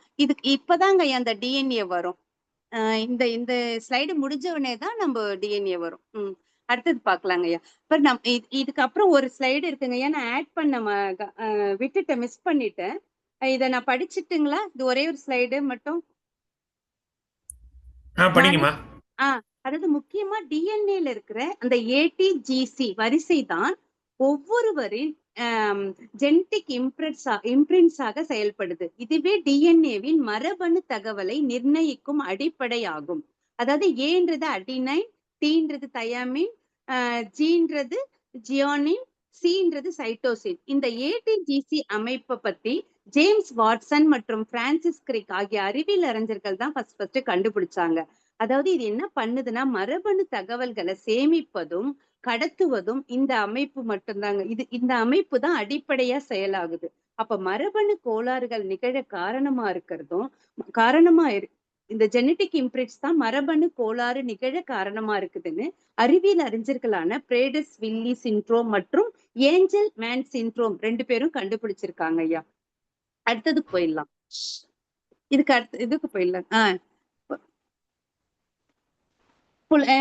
புலன்கள் மூலம் எப்படி நம்மளுக்கு பதிவாகுது? அப்ப நம்ம செய்யற செயல்கள் எல்லாமே உணர்வு உறுப்புகளுக்கும் செல்கள் மூளை இந்த வரிசையில தான் மின்னணு சிக்னலை அனுப்புது. அப்ப உதாரணமா சூடான ஒரு பொருளை தொடும் போதே முதல்ல தோல் உணர்வு நரம்புகள் மூலம் மூளைக்கு அனுப்புது. பிறகு கை தானே விலகிற செயலை செய்யுது. இதுக்கும் சயின்டிஸ்ட் 2 பேர் கண்டுபிடிச்சிருக்காங்க. என்னன்னா சாண்டியோகோ ராமன் ஒய் காஜல்னும் எரிக் காண்டல் 2 பேரும் மூளை உணர்வு உறுப்புகள் மற்றும் உடல் செல்களுக்கிடையே தகவல் பரிமாற்றம் நரம்பு சிக்கல்களால் தான் நடக்குது அப்படின்னு சொல்லியிருக்காங்க. இது உடல் தொடர்பிற்கும் நினைவுகள் சிறக்கவுமே இந்த நியூரான்கள் உதவி செய்யுது அப்படின்னு ஆராய்ச்சி பண்ணியிருக்காங்க. நியூரான்கள் அதாவது நரம்பு செல்கள் தான் தகவலை மின்சார அலை மூலம் அனுப்புது. இந்த மின்சாரமானது அயன்கள் உள்ளே நகர்வதால் உருவாகுது. அதாவது சோடியம், பொட்டாசியம், கால்சியம் இதெல்லாம் நகர்றதுனால உருவாகுதுன்னு சொல்றாங்க. அதாவது மேக்ஸ்வெல் லா அப்படின்னு என்ன சொல்லுது அப்படின்னா மின்சாரம் ஓடும் இடத்தில் காந்தப்புலம் உருவாகும் அப்படின்னு சொல்லுது. அதே மாதிரி காந்தப்புலம் மாறும் போதும் மின்சாரம் உருவாகும் அப்படின்னு சொல்றாங்க. அப்போ இந்த பயோமேக்னட்டிசம்ன்றது இதுதான். நரம்புகள்ல மின்சாரம் பாயும் போது இந்த மேக்ஸ்வெல் லா படி காந்தம் நம் உடலில் உருவாகிறது. இதுதான் நம்ம அறிவியல் சொல்ற பயோமேக்னட்டிசம். ஆனா நம்ம குரு இத சொல்லல. எம்இஜி கருவி மூலம் இதை கண்டறியலாம்னு நம்ம சயின்ஸ் சொல்லுது. அதாவது பயோமேக்னட்டிசம் தான் அதாவது கருமையத்துல தரப்பதிவுகளை ஏற்படுத்துது அப்படின்றதுதான் நம்ம குருமகான் சொல்றாரு. மூளை எண்ணங்கள் மூளையின் வழியா தான் வருதுன்னு நம்மளுக்கு தெரியும். மூளை எப்போதுமே வேலை செஞ்சுக்கிட்டே தான் இருக்கும். அதனாலதான் அது தானியங்கி நரம்பு மண்டலத்தோட தொடர்பு கொண்டிருக்கு. நம்ம எதையும் கவனிக்கலனாலும் தானாகவே நம்முடைய முன் அனுபவம், பழைய நினைவுகள் போன்றவற்றை எடுத்துக்கிட்டு அதுவே புதிய எண்ணத்துக்கு வடிவம் கொடுத்துக்கிட்டே இருக்கும். பதட்டமான சூழ்நிலையா இருக்கும் பொழுது தவறான பயம் கலந்த சிந்தனையை கொடுக்கும். அமைதியான சூழ்நிலையில சாந்தமான தெளிவான சிந்தனையை உருவாக்கும். வெளிப்புற காட்சிகள் மற்றும் புலன் சார்ந்த அனைத்துமே மன அலைச்சூழலுக்கும் மற்றும் சுற்றுச்சூழலுக்கும் ஏற்ப எண்ணங்களாக தான் தூண்டிக்கிட்டே இருக்கும். உதாரணமா காஃபி வாசனை நம்மளுக்கு எங்கேயோ வந்தாலே காஃபி குடிக்கணும் அப்படின்ற எண்ணத்தை தூண்டும். அதேதான் எண்ணங்கள்ன்றது புலன்கள் உருவாகி மூளையின் மூலம் கருமையத்துல பதிவாகிறது. மீண்டும் கருமையத்திலிருந்து மூளையின் வழியாக எண்ணமாக திரும்ப விரிச்சு காட்டுது. இதுதான் மூளை செஞ்சுக்கிட்டு இருக்கு. அறிவியல் மற்றும் சமூகத்திற்கான தாக்கங்கள். கருமையத்தை பற்றியும் மனிதருள் அறிவாக அவை செயல்படும் விதம் பற்றியும் உணர்ந்தவர்கள் அன்பும் கருணையும் மிகுந்து வாழ்வார்கள். செயல் விளைவு தத்துவம் புரிந்து வாழ்வார்கள். தெய்வம் பற்றிய குழப்பம் அவர்களுக்கு இருக்கவே இருக்காது. ஜாதி, மதம், மொழி, இனம் வேறுபாடு இது எதுவுமே இருக்காது. கல்லூரிகள்ல இந்த கருமையத்தை பாடமா கொடுத்துட்டோம் அப்படின்னா அவர்களுடைய சிந்தனை நற்சிந்தனையாதான் இருக்கும். ஏன்னா அவங்களுக்கு அந்த விளைவு தெரியும். எதை நம்ம நினைக்கிறோமோ அது நம்மளுக்கு அதாவது பதிவாகுது கருமையத்துல அப்படின்றது தெரிஞ்சிருச்சு அப்படின்னா அவங்க நல்ல சிந்தனையை மட்டும்தான் நினைப்பாங்க, நல்ல எண்ணங்களை தான் நினைப்பாங்க. அப்போ சிறந்த மாணவர்களை நம்மளுக்கு உருவாக்க முடியும். தீதும் நன்றும் பிறர் தர வாரா என்ற கணியன் பூங்குன்றனார் அவர்களின் வரிகளின் அர்த்தம் புரிந்து சமுதாய முன்னேற்றத்திற்கும் நல்லெண்ணத்திற்கும் உறுதுணையாக இது இருக்கும். நன்றி ஐயா. வாழ்க வளமுடன். ஐயா இதுல நம்ம குளோனிங் மெத்தட் சேர்க்கலாங்களாங்க ஐயா? அத பத்தி அது எப்படி குளோனிங் மெத்தட்ல என்ன நடக்குதுங்கிறத பத்தி ஆட் பண்ணலாங்கம்மா. இப்ப இதுல நீங்க சொன்னதுல வந்து கரெக்ட்டா டைமுக்கு முடிச்சுட்டீங்க. ஆனா ஆ, ஒரு ஸ்லைடு வந்து நீங்க மிஸ் பண்ணியிருக்கீங்க. அப்ப அந்த ஸ்லைடையும் ஆட் பண்ணும்போது உங்களுக்கு 15 மினிட்ஸ்ல முடிக்க முடியுமான்னு பாருங்க. ஆ, வேதாத்ரி தத்துவத்துல வந்து பொறுமையா நெறைய அந்த ஸ்டோரீஸ்லாம் சொல்லாம, ஆ. டைரக்ட்டா மேட்டருக்கு வந்துருங்க. சரிங்க ஐயா. அதாவது வேதாத்ரி விளக்கம்னா, வேதாத்திரியத்துல கருமையத்த பத்தி என்ன விளக்கம் கொடுக்கப்பட்டிருக்கிறது மட்டும் சொல்லிருங்க. ஆ, அதுக்கப்புறம் சரிங்க. சயின்ஸ்ல வந்து எக்ஸ்ப்ளனேஷன் உங்களோட எக்ஸ்ப்ளனேஷன் நல்லா இருக்கு. ஆ, தெளிவா தான் இருக்கு. நல்ல இது அதாவது ஃப்ளோவும் கரெக்ட்டா இருக்கு. மத்தபடி வந்து அந்த இது மட்டும் அங்க வேதாத்திரியம் அந்த ஃபர்ஸ்ட்ல தத்துவ விளக்கங்கள்ல வந்து டைம் அதிகமா எடுக்காம, ஆ. கரெக்ட்டா அங்க பாயிண்ட்ஸ் மட்டும் சொல்லிட்டு, அதுக்கப்புறம் சயின்ஸ்ல வரும்போது விளக்கம் குடுங்க. இத பத்தி ஏதாவது ஆராய்ச்சிகள் வந்து நடந்து இப்ப ரீசென்ட்டா நடந்திருக்குன்னா, அத மேற்கோள் காட்டுங்க. இப்ப நீங்க சொன்ன சரிங்க. மாரி குளோனிங்க பத்தி ஆராய்ச்சி வந்து பண்ணியிருக்காங்க. ஏதாவது லேட்டஸ்ட்டா ஏன்னா குளோனிங்லாம் ரொம்ப ஓல்டு மெத்தடுங்கம்மா. ஓகேங்க ஐயா. 1990ஸ்லயே என்ன பண்ணிட்டாங்க. ஆ, இப்ப ரீசென்ட்டா என்ன நடக்குது? நியூரோ ஆ, சயன்ஸ்ல, ம், ஜெனடிக்ஸ்ல அந்த ம். லேட்டஸ்ட்டா இருக்கக்கூடிய தகவல்கள்ல ஏதாவது இந்த பதிவுகளுக்கு, கருமைய பதிவுகளுக்கு ஒத்து வர்ற மாதிரி, இல்ல அதுக்கு ஏதாவது ப்ரூஃப் பண்ற மாரி ஏதாவது இருந்ததுன்னா, அத எடுத்து நீங்க போடலாம்.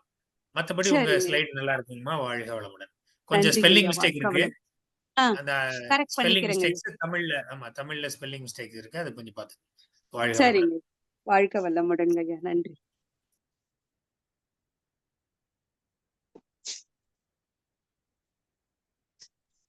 அந்த முதல் வேற ஸ்லைடுல உங்க கருத்து சொல்லுங்கய்யா.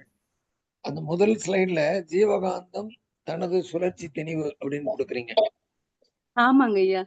உயிர் சேர்த்திதாம்மா வரணும் அதுல. சரிங்க உயிர்ல ஐயா. நான் தனியா தனியா ஜீவகாந்தம் மட்டும் வராது. அப்ப சரிங்க எது ஐயா. எது வேகமா இருக்கு, எது வேகம் குறையுதுன்னா உயிர் தான் வேகம் குறைஞ்சது மைய நோக்கி போகுது. ஆ, ஜீவகாந்தத்தை மட்டுமே தனியா கொடுக்க முடியாது நீங்க அதுல. அங்க உயிர் சரி. எங்கேயாவது சேர்த்துங்க. ஜீவகாந்தம் தனது சுழற்சி திணிவுன்னு கொடுத்துருக்கீங்க. வெறுமனே வெறுங்காந்தம் மட்டும் வராது. உயிரோட சேர்த்து தான் வரும். அதுலதான் உயிரின் வேகம் தான் அதிகம், வேகம் குறைவு. வேகம் ஆ, குறைவா இருக்க இடத்துல காந்த திணிவா இருக்கும். சரிங்க ஐயா. வேகம் அதிகமா இருக்கிறது காந்த திணிவு குறைவா இருக்கும். ஆனா அங்க ஆ, உயிரை தான் மென்ஷன் பண்றது சரியா வரும். சரிங்க ஐயா. தேங்க்யூங்க ஐயா ஐயா. சொன்ன மாதிரி முன் முன் அனுபவங்கிறது முன் அலைப்பளம்னு ஏதோ இருக்கு வார்த்தைகள் சில ஆ, அதை மட்டும் நீங்க படிச்சு பார்த்தீங்கன்னா தெரிஞ்சிடும். ஆ, சரிங்க ஐயா. நீங்க குளோனிங் கொடுக்கறதுனா கொடுங்க. வேற எதுவும் கிடைக்கலன்னா குளோனிங் கொடுங்க, ஒன்றும் தப்பு இல்லை. சரிங்க ஐயா. 1990 இந்த மாதிரி அதுக்கு ஒரு செல்லுக்குள்ளேயும் இந்த பதிவை தாங்கி இருக்கிறதுக்கு இந்த குளோனிங் ஆடு முன்னுதாரணமா இருக்குன்னு கொடுங்க. சரிங்க ஐயா. லேட்டஸ்ட் இருந்தாலும் கொடுங்க, ஒன்றும் தப்பு இல்லை. சரிங்க ஐயா. சரி, வாழ்க வளமுடன். வாழ்க வளம். நன்றிங்க ஐயா. வாழ்க வளமுடன். ஐயா சொன்ன மாதிரி அந்த தத்துவத்துல மட்டும் எப்பவுமே நம்ம வேதாத்திரியம் புக்ஸையே ரெஃபர் பண்ணுங்க. நம்ம சொந்தமா சரிங்க. எழுதாம ஏன்னா எழுதுனா ஏதாவது மிஸ் பண்ணிடுவோம். ஸோ அதுக்கு ஆ, பெட்டர் வந்து புக்ஸ்ல இருக்கிற ரெஃபரன்ஸே எடுத்து போட்டோம்னா, நமக்கு அந்த டெஃபினிஷன்ஸ்ல நமக்கு கன்ஃப்யூஷன் ஆயிறக்கூடாது. சரிங்க ஐயா. அதனால புக்ஸ்ல இருந்தே எடுத்து போட்டுருங்க. சரிங்க ஐயா. ஓகேங்கம்மா. வாழ்க ஐயா, வளமுடன். நானும் ராஜலட்சுமி அம்மாவும் தாங்க ஐயா இதை பிரசன்ட் பண்றோம். சேர்த்துதான் 2 பேர் ரெடி பண்ணோங்க ஐயா. நல்லா இருக்குங்கம்மா. ஆ, நல்லா இருக்கு. நல்லா இருக்கு. ஓகே. உங்களுடைய இதுவும் வந்து ஃப்ளோவும் நல்லா இருக்கு. சரிங்க கரெக்ட்டா ஐயா. அதான் எக்ஸாக்ட்டா நான் ஸ்டாப் பண்ணலாம்னு இன்னும் இருக்கும் ஸ்டாப் பண்ணலாம்னு நெனைக்கும்போது, கரெக்ட்டா முடிச்சீங்க. எக்ஸாக்ட்லி சரிங்க ஐயா. 15 மினிட்ஸ். அந்த ஒரு தேங்க்யூ. ஸ்லைடு நீங்க எக்ஸ்ட்ரா ஆட் பண்ணியிருக்கீங்க. அதையும் ஆட் பண்ணிட்டு, நீங்க அந்த இது ஸ்பெல்லிங் மிஸ்டேக்ஸ்லாம் கரெக்ட் பண்ணிடுங்க.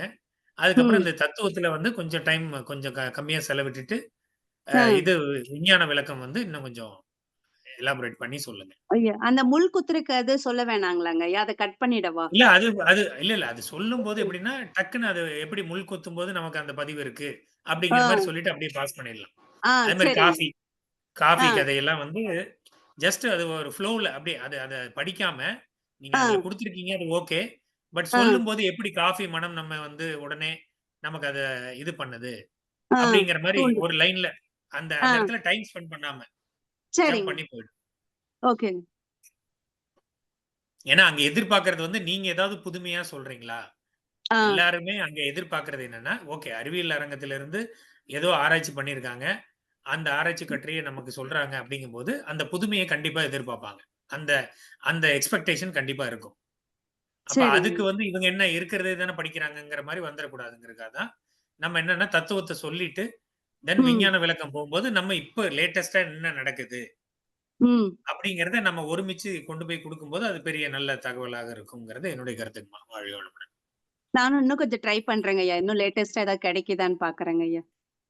இல்ல நீங்க ஃபிக்ஸ் பண்ணிக்கங்க. முதல்ல வந்து ஏன்னா பிபிடி போட்டீங்க, ஃபிக்ஸ் பண்ணிட்டு அதை பிராக்டிஸ் பண்ணிட்டே இருக்கணும். நீங்க ஆட் பண்ணிட்டே இருந்தீங்கன்னா சரிங்க உங்களுக்கு ஐயா. கரெக்டா வராது. ஆட் பண்ணலாம். 1 ஆர் 2 நீங்க நோட்ஸ் எடுத்து வச்சுக்கங்க. பட் வந்து ஃபிக்ஸ் பண்ணிக்கங்க. ஒரு சரிங்க ஐயா. இன்னைக்கு 16ஆம் தேதி ஃபிக்ஸ் பண்ணிட்டு நெக்ஸ்ட் இதுல வந்து இந்த கரெக்ஷன்லாம் வச்சுட்டு ஒரு தடவை ரன் பண்ணுங்க. மறுபடியும் இன்னொரு தடவை பண்ணும்போது உங்களுக்கு அங்க போய் போகும்போது போல்டா நீங்க நல்லா போல்டா பேசுறீங்க. ஒன்றும் பிரச்சனை இல்லைங்கம்மா. வாழ்க வளமுடன். சரிங்க ஐயா. தேங்க்யூங்க ஐயா. வாழ்க வளமுடன். அடுத்த யாருங்கம்மா பேசுறாங்க உங்க டீம்ல? ஐயா சந்திரசேகர் ஐயா வந்து. ஐயா சந்திரசேகரன் ஐயா பேசுறீங்களா ஐயா? ஐயா வாழ்க வளமுடன். ஐயா வாழ்க வளமுடன். ஐயா வாழ்க வளமுடன். பேசுறீங்களா ஐயா? ஏற்கனவே நான் இந்த டாக்குமெண்ட் படிச்சிருக்கேங்க ஐயா. எவனா பிபிடி ஷேப்ல இப்ப இருக்கு சார் கிட்ட, ஐயா கிட்ட இருக்கு. நம்ம கிருஷ்ணமூர்த்தி ஐயா அனுப்பிச்சிருக்காரு இன்னைக்கு. அனுப்பிச்சிருக்காரு. அதான் டவுன்லோட் பண்றேங்க ஐயா. ஒரு நிமிஷம். ஓகே.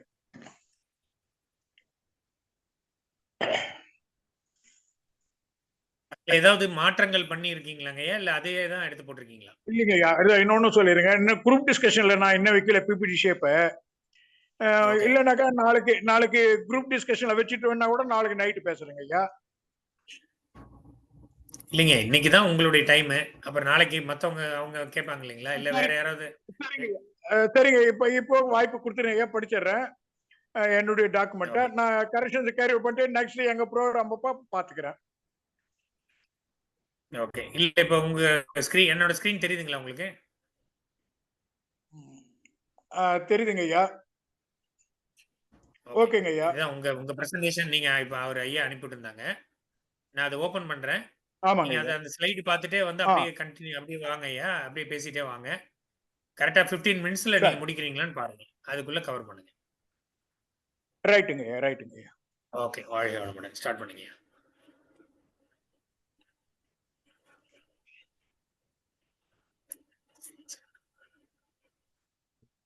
ஸ்டார்ட் பண்ணிக்கங்கயா. ஓகேங்க ஐயா.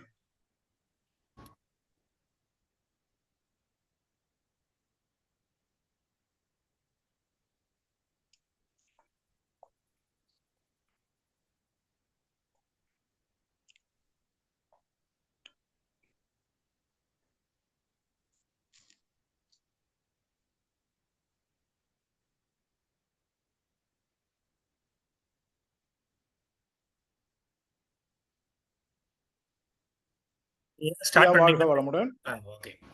இல்லைங்க எனக்கு இது கொஞ்சம் சிஸ்டம் வந்து ஆப்ரேட் பண்ணுறதுலாம் தெரியலைங்க ஐயா. அதை கட்டின நாலேஜ்.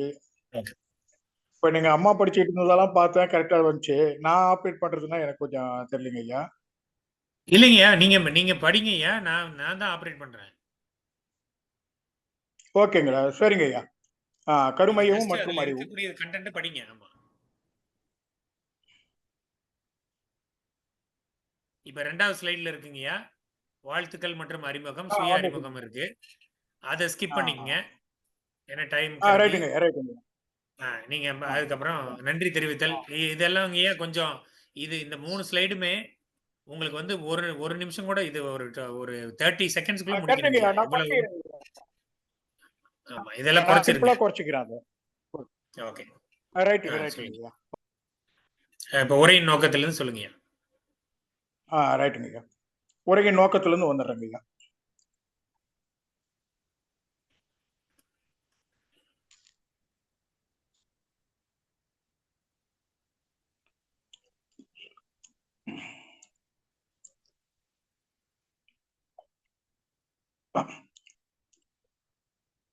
உரையின் நோக்கம்.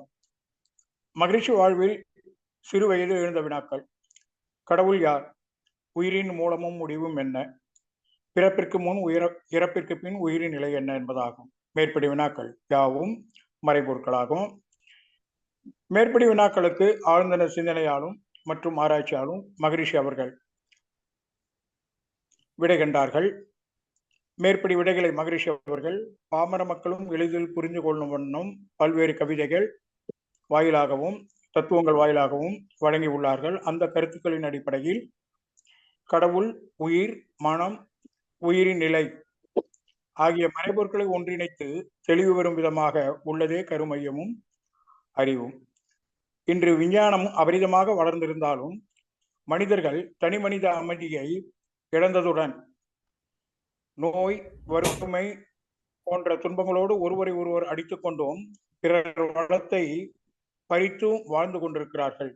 எனவே மனித சமுதாயம் வாழ்வு வளம் பெற கருமையமும் மற்றும் அறிவும் என்ற ஒரு தலைப்பினை விஞ்ஞான விளக்கத்தோடு எடுத்துரைக்கும் போது விஞ்ஞான வளர்ச்சியாக மனித குலத்திற்கு பயனுள்ளதாக மாற்றியுள்ள இயலும் என்பதே இந்த உரையினுடைய நோக்கமாகும்.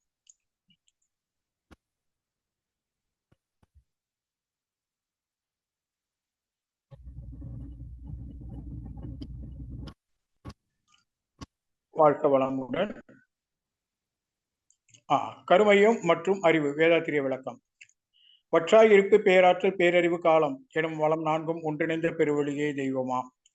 எனவே அறிவு, பேரறிவு தனக்குள் இருக்கும் ஆற்றலை கொண்டு கருமையமாக மலர்ந்தது. எனவே முதலில் அறிவு என்பதன் வேதாத்திரிய விளக்கம் பார்வையில் பின்வருமாறு. அறிவு என்பது இயக்க ஒழுங்கு. அறிவு என்பது உண்மை, உள்குட்டல் மை என்பதாகும். கடல் நீர் அசைந்தால் அலை என்பது போல அறிவின் இயக்கம் மனமாகும். ஜீவன்களுக்கும் பிரபஞ்சத்திற்கும் உள்ள தொடர்பு ஆகும். ஒரு பொருள் இன்னொரு பொருளோடு தொடர்பு கொள்ளும் போது ஏற்படக்கூடிய மாற்றங்கள், அதன் விளைவுகள் காணுதலே அறிவாகும்.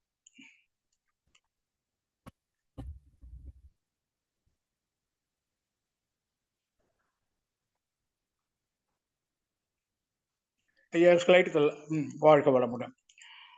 அறிவு என்பது விண் முதல் சூரியன் வரையில் இயக்க ஒழுங்காற்றலாக தொடங்கி ஜீவன்களில் ஓரறிவு முதல் ஆறறிவு வரையான மனிதன் வரையில் நிகழ்வதாகும். இதனை மொழியின் மூலமாகவோ அல்லது கருவியின் மூலமாகவோ துல்லியமாக விளக்குவது எளிதன்று. பேரியக்க மண்டலத்தில் இருக்கின்ற எல்லா தோற்றங்களிலும் நிகழ்வுகளிலும் தான் நுண்பகுதியாகும். ஞான களஞ்சியம் பாடல் எண் போட்டிருக்கீங்க. அறிவின் சொல்லிக்கலாம். ஒன்று உண்மை நிலை, படக்க நிலை, மேன்மை நிலை, முழுமை நிலை என்பதாகும்.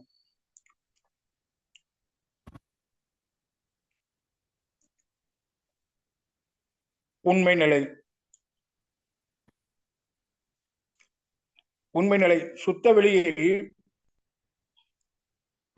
விரைவாக சுழலும் இழைத்துகள்கள் இயக்கமற்ற சுத்த வெளியாக இருப்பது காந்த எனவும் அறிவு என்பதுமாகும்.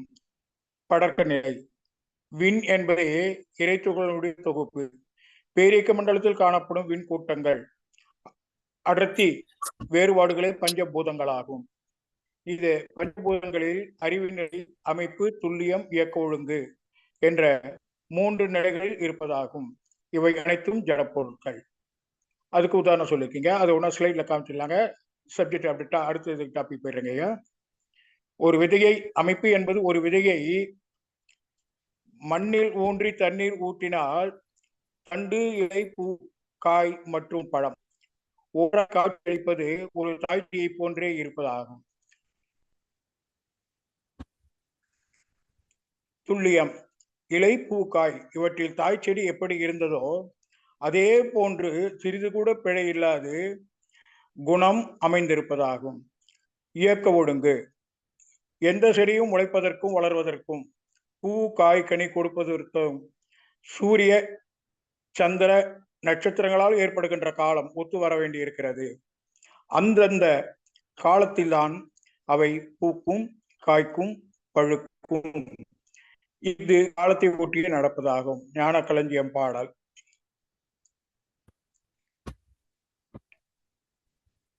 வாழ்க வளமுடன்.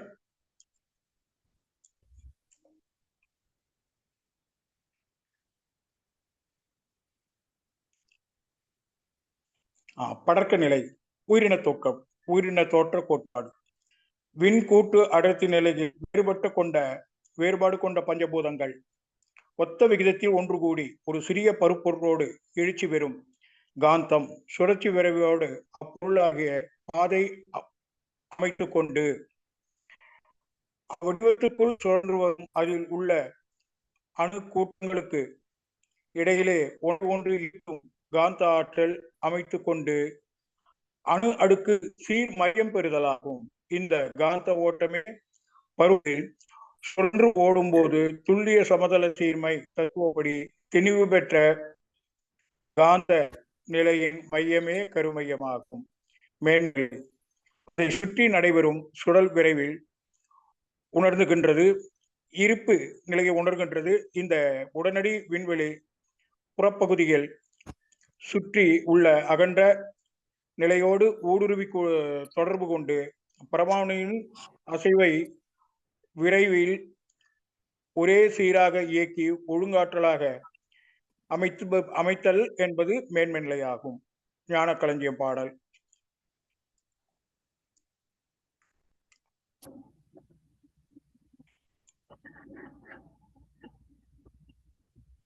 வாழ்க வளமுடன்.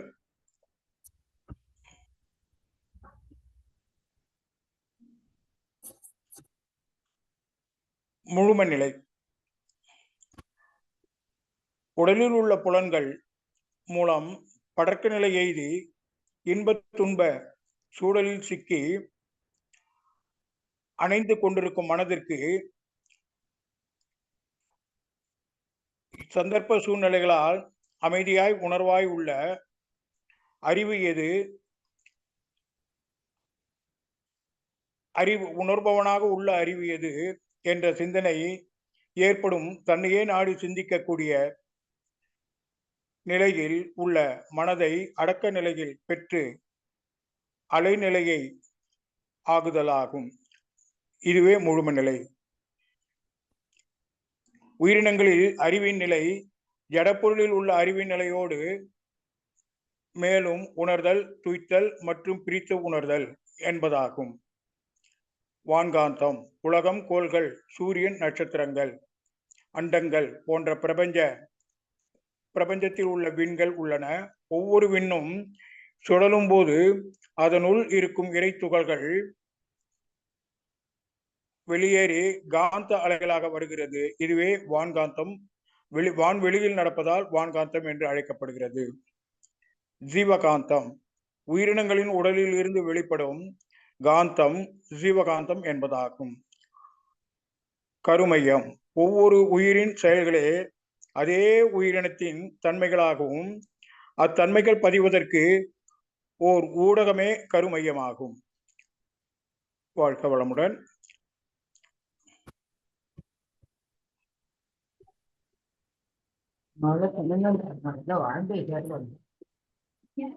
கொஞ்சம் செல்போன்ல படிக்கிறது கொஞ்சம் கஷ்டமா இருக்குதுங்க. நான் கண்ணாடி போடுறது இல்ல. கொஞ்சம் பேப்பர்ல எழுதியிருந்தாலோ இல்ல கொஞ்சம் சிஸ்டத்துல உட்காந்தாலும் பரவாயில்ல. அடுத்த டைம்ல நான் சிஸ்டத்துல உட்காந்துட்டு சொல்றேங்க ஐயா. ரைட், வாழ்த்துது. கருமையத்தில் அடங்கியுள்ள 3 இயக்க மையங்கள்: வித்து மையம், உயிர் சக்தி மையம், ஜீவகாந்த மையம். அதுக்குண்டான பாடல் ஞான களஞ்சியம், பாடல் எண் 1804 ஐயா. கருமையத்தின் உட்பொருள் அறிவு ஆகும். கருமையத்தின் சிறப்பு பெயர்கள்: கருமையம் பிறப்படைதல். கருமையத்தின் சிறப்பு பெயர்கள்: தெய்வீக பட்டகம், தெய்வீக நீதிமன்றம், இறைவனின் நிழல், ஆன்மா, தெய்வீக பொக்கிஷம் என்பதாகும்.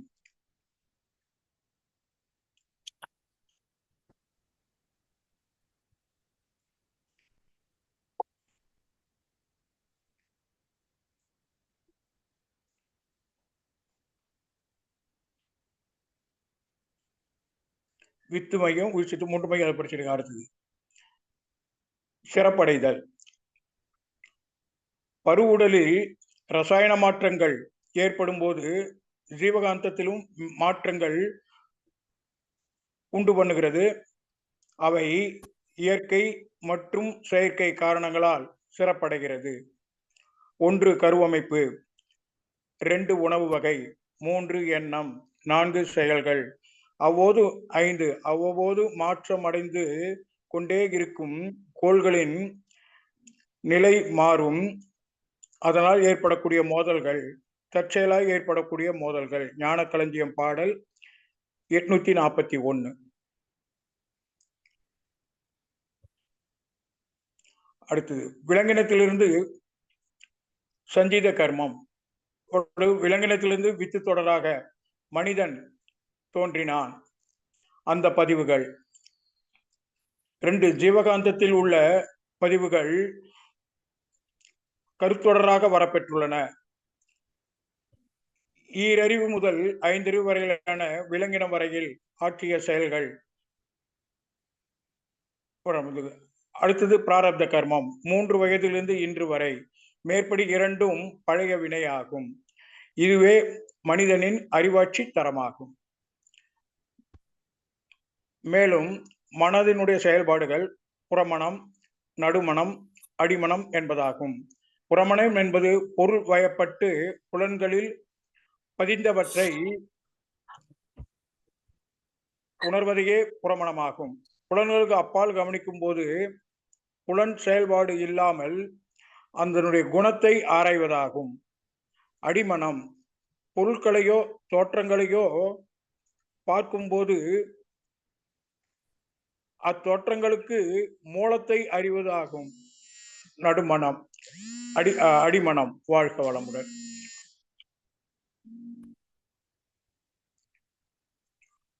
வாழ்க வளமுடன். இன்றைய நிலையில் அறிவியல் விளக்கம். இன்றைய நிலையில் உள்ள கணினியின் வடிவமைப்பு செயல்பாடு பாகங்கள் யாவும் மனித உடலில் உள்ள பாகங்களுக்கு ஒப்பீடாக உள்ளது. அவை 2 மண்டலங்களாக பிரிக்கப்பட்டிருக்கிறது. தானியங்கி நிரம்பு மண்டலம், மன விரும்பி இயங்கு மண்டலம் ஏற்ப வடிவமைக்கப்பட்டு பயன்பாட்டில் உள்ளது. ஞானக்களஞ்சியம் பாடல் எண் 1049.